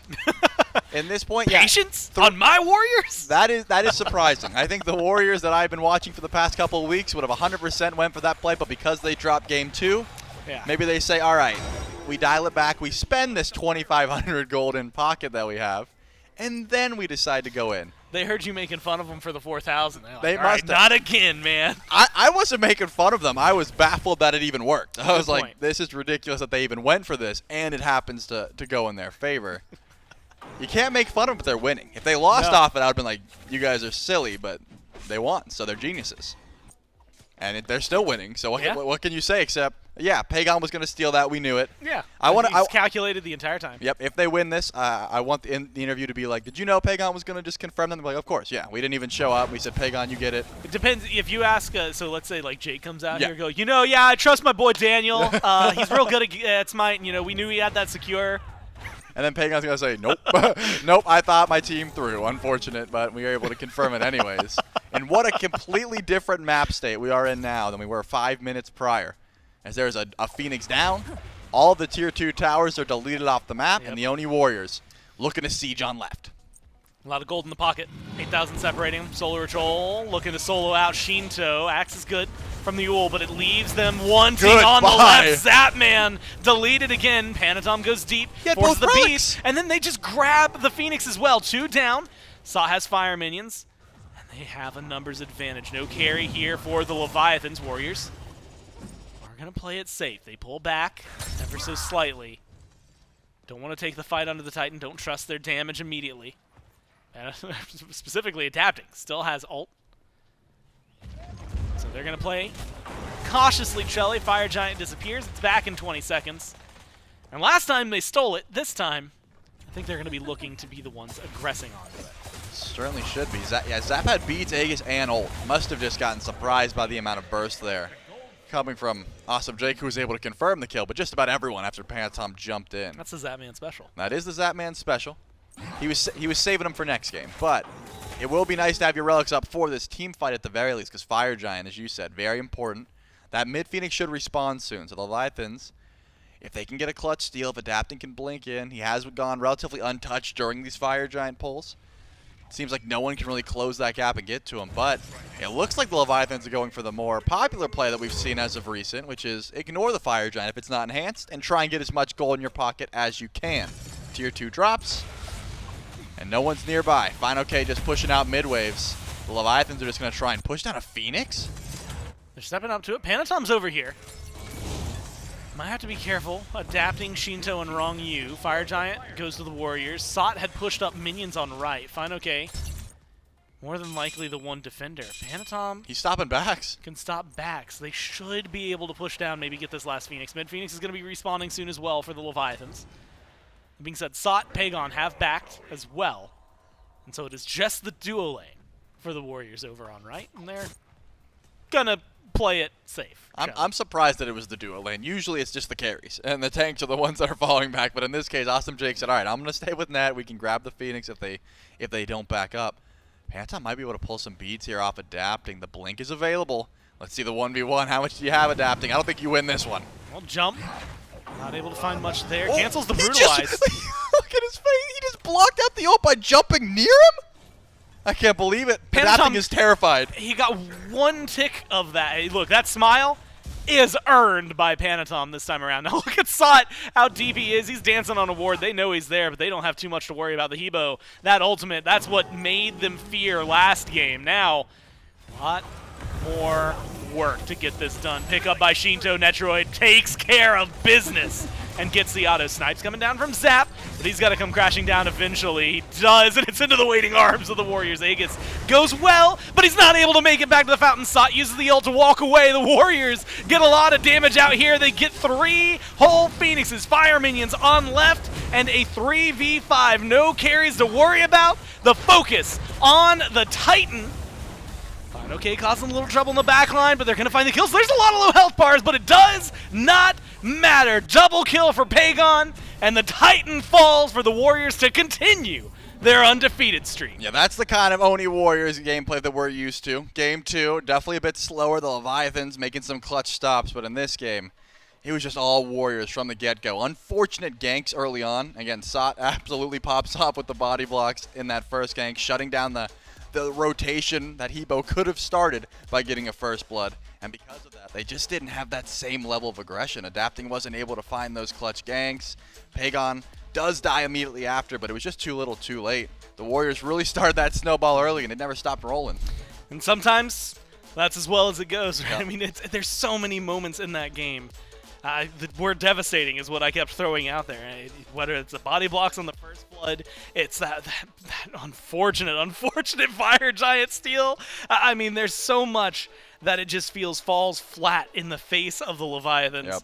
And maybe a little bit of work they need to do to go forward. Of course, if you're the Warriors, you're celebrating right now. It's been undefeated, and that story continues at this point. They're going to see how far they can push it. But for now, Shelly, Warriors undefeated, we can go take a quick break. The desk, however, can break this one down. That's right, Game 3 to the Oni Warriors. They continue to hold their undefeated record, now 7-0, with their win up against the Atlantis Leviathans. The Leviathans certainly did not make this one easy throughout the course of this set. But game number 3, Myth, going all the way back to the first blood, the gank in the solo lane, where Sot takes a lot of damage from this Hebo, but then body blocks adapting under the tower. Then fineokay steps a little too far forward, trying to make an extra play. Panitom loops around, picks up an early double kill. And from that point, it really felt like that's what kickstarted it for the Oni Warriors to get things going. And then the probably most unfortunate fire giant steal wasn't even an actual ability that hit for Pegon to take it. It was a Divine Ruin bounce proc that took it. It was the bounce proc? It was the bounce from a Divine Ruin that did 97 damage to steal it away. Ooh. Yeah. Ooh, that's not good. You can't VOD review that. No. No, VOD review doesn't fix that. No, that's, ooh, skill We talk issue. about play around the crit. Now you got to play around the Divine Ruin bounce. That's tough. I mean, a lot of things go south there, man. I mean, once I saw how First Blood happened, I thought to myself, oh, Oni Warriors dub. Took them a little while to get there. Fire Giant Steel, of course, is what secures the win this time for the Oni Warriors. I think had the Leviathans not got literally as unlucky as humanly possible and secured that Fire Giant, very well could have been a Leviathan's win. I don't think it necessarily guarantees it for them, but certainly would have been a better position than what we had seen there. But I need to shout out one player, and it's a need, it's not a want. Okay, shout out. Panitom, 2-1-9. Maybe not the most impressive slash line, but Panitom diffed him this game. It just felt like adapting for one was not allowed to play. Go back to the last siege of the game. It's Panitom jumping over the wall, one tick of brutalize, and adapting saw the fear of God. Literally couldn't even control himself. Cried and ulted towards his own base and got nothing accomplished because Panitom was literally laughing as he walked away if you watch the player cam. Sheento, maybe no more Ullr. It feels like that god might just be one of the worst in SMITE right now, and certainly looks that way considering no CC immunity. Very simple for him to just get picked up by that Ragnarok every single time on Siege, and makes it so easy in the team fight. 14, 4, and 21. That's the final slash line for Panitom today on 3 straight games of Fenrir. That's pretty good. Who's got him on fantasy? Actually, I've got Panitom, so a nice little day for me in fantasy. A nice little day for anybody who's an Oni Warrior on their one. And we got the Oni Warriors standing by for our post-game interview. That's right. I've got Sot standing by, and there's so much, I think, in that set to try and cover. but a lot of what's fresh on my mind is still Game 3. I'm sure it's still fresh on your mind. And so I'm going to ask you about some moments, at least that we were excited for, that you guys seemed excited for. Sure. First Blood. Adapting comes over to your lane, man. They're chasing you down, and not only do you turn that around, you get the second kill as well because of Panitom. How did you feel with the body blocks? Like, when did you know that you had the kill? I mean, I pretty much knew, like, once he ulted in and I didn't die to his ult, I pretty much knew I could probably kill him or get him pretty low for Panitom to finish him up. And I knew Hebo was coming because, Yeah. I think Just Pegon excellent called it. game sense. Yeah, I mean, Fantastic rank one on the plays. Hazer tier list game sense right there. And so I ulted the Guan ult. I was waiting for him to Guan ult because I knew he was going to Guan ult me. So I'm like, I'm immune the Guan ult with my ult, and then I could probably get out. And at one point I thought I was gonna die because he horn charted. I'm like, Hebo with horn chart is pretty good. You just spam your ones. But yeah, once he ulted, I'm like, I could probably buck him. Maybe he takes one tower shot. I didn't think he like just straight up died to it, but I'll take it. And so you end up in this position where you guys are starting to steamroll. Things are going well for you. Some unfortunate timed backs happen for your team. Leviathan start up the Fire Giant. Yeah. Feels like a moment, at least what we're watching, and as the desk had mentioned, where, okay, suddenly this game's getting a little more interesting. It's not just the Warriors running away. Pegon steals it. What are the comms like at that moment? We're like as we were backing, we're like, they're probably gonna go to FG. We're like, they might go to FG. We should probably get there. And then they went there. And then we're like, oh crap, they're probably gonna get fire. And so we're like, just play to steal. I think Daniel was like, they might go on me. I don't have beads. So he's like, and I was like, just try and steal it, Yeah, just go. Just casual. Yeah, I mean, like, if you steal it, then that's great. But if not, then whatever. And I was like, just try and steal it. And he stole it. And we're like, oh my god, we're all like freaking out, like. And then because like we actually were pretty bad at objectives today. And so it was like a relief because like this keeps happening. We keep stealing objectives. I don't know who's watching over us, but something's watching over us. We keep stealing all these objectives. I feel like the game definitely would have been in a hard spot to win if we didn't steal that objective. So we need to clean it up. And you know what? Yeah, relying on the steals maybe not the appropriate way. So looking forward, I like the mentality. But still, the steal happens, goes your way. I've got to ask now. You're on this undefeated streak, right? A couple of games that have been lost throughout this phase, but the sets just keep on rolling. You're going at this point to be straight to Masters, right? Where we know it's comfortable for the Warriors for the rest of it. What is the preparation now for an event like that for this team to continue this kind of dominance? Yeah, I mean, pretty much we just gotta.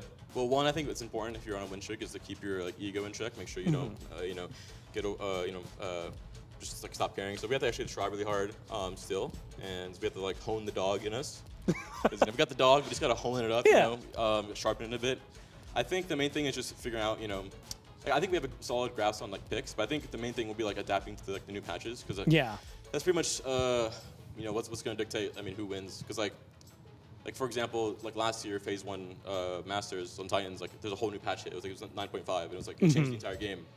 And I think us and Titans we adapted pretty well to that, like faster than any other team, and that's kind of how we won. So I think we'll do something similar to that. We just got to adapt and figure out what's good.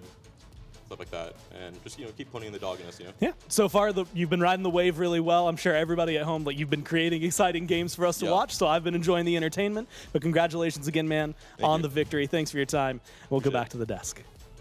So with that, the Oni Warriors continue their tirade of now 7-0. I believe 10 sets in a row that these guys have won, if we're including the SPL kickoff LAN as well. No team has been able to topple them in a set, though, as mentioned, individual games maybe a little bit shaky here and there for this team. We'll take a look at the standings, and this will firmly cement this team as far as their first seed. They already did so with a loss by the Leviathans and then by the Dragons. They'd already gotten it, but if that didn't already do so, Oni Warriors guaranteeing their first seed in the Chaos Division. And still one more set to go. Camelot Kings and Styx Fairman, an important one for both of these teams. The Camelot Kings, though top of the standings of the Order Division, still plenty of room for teams to move forward. Remember, unlike the Chaos Division, where it's a 5-game separation between first and second seed, it is 1 game between first and second, 1 game between third and fourth at this point. Second and third, while tied in record, head-to-head is where the differences do end up coming out for there. So a lot of opportunities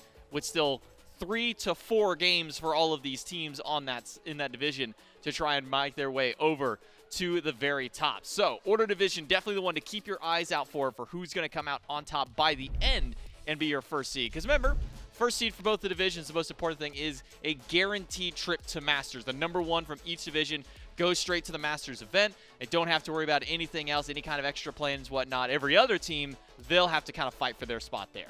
Yeah, so keep your eyes on the Order division. That's where the most moving and shaking is going to happen. The Oni Warriors essentially guaranteed to make it to Masters, and I don't think anybody's surprised by that. These guys have been absolutely dominant since the conception of this team.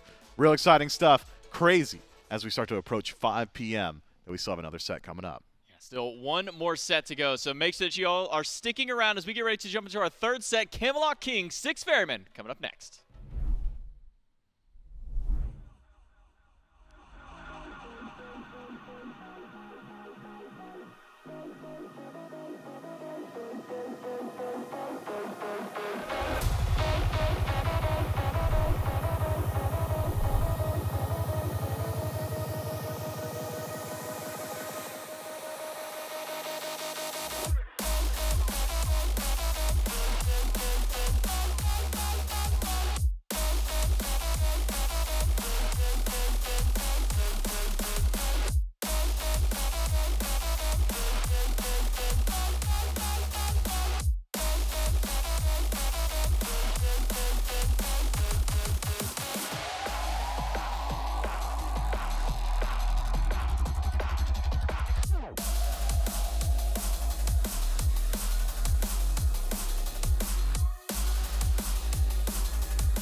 Welcome to SMITE.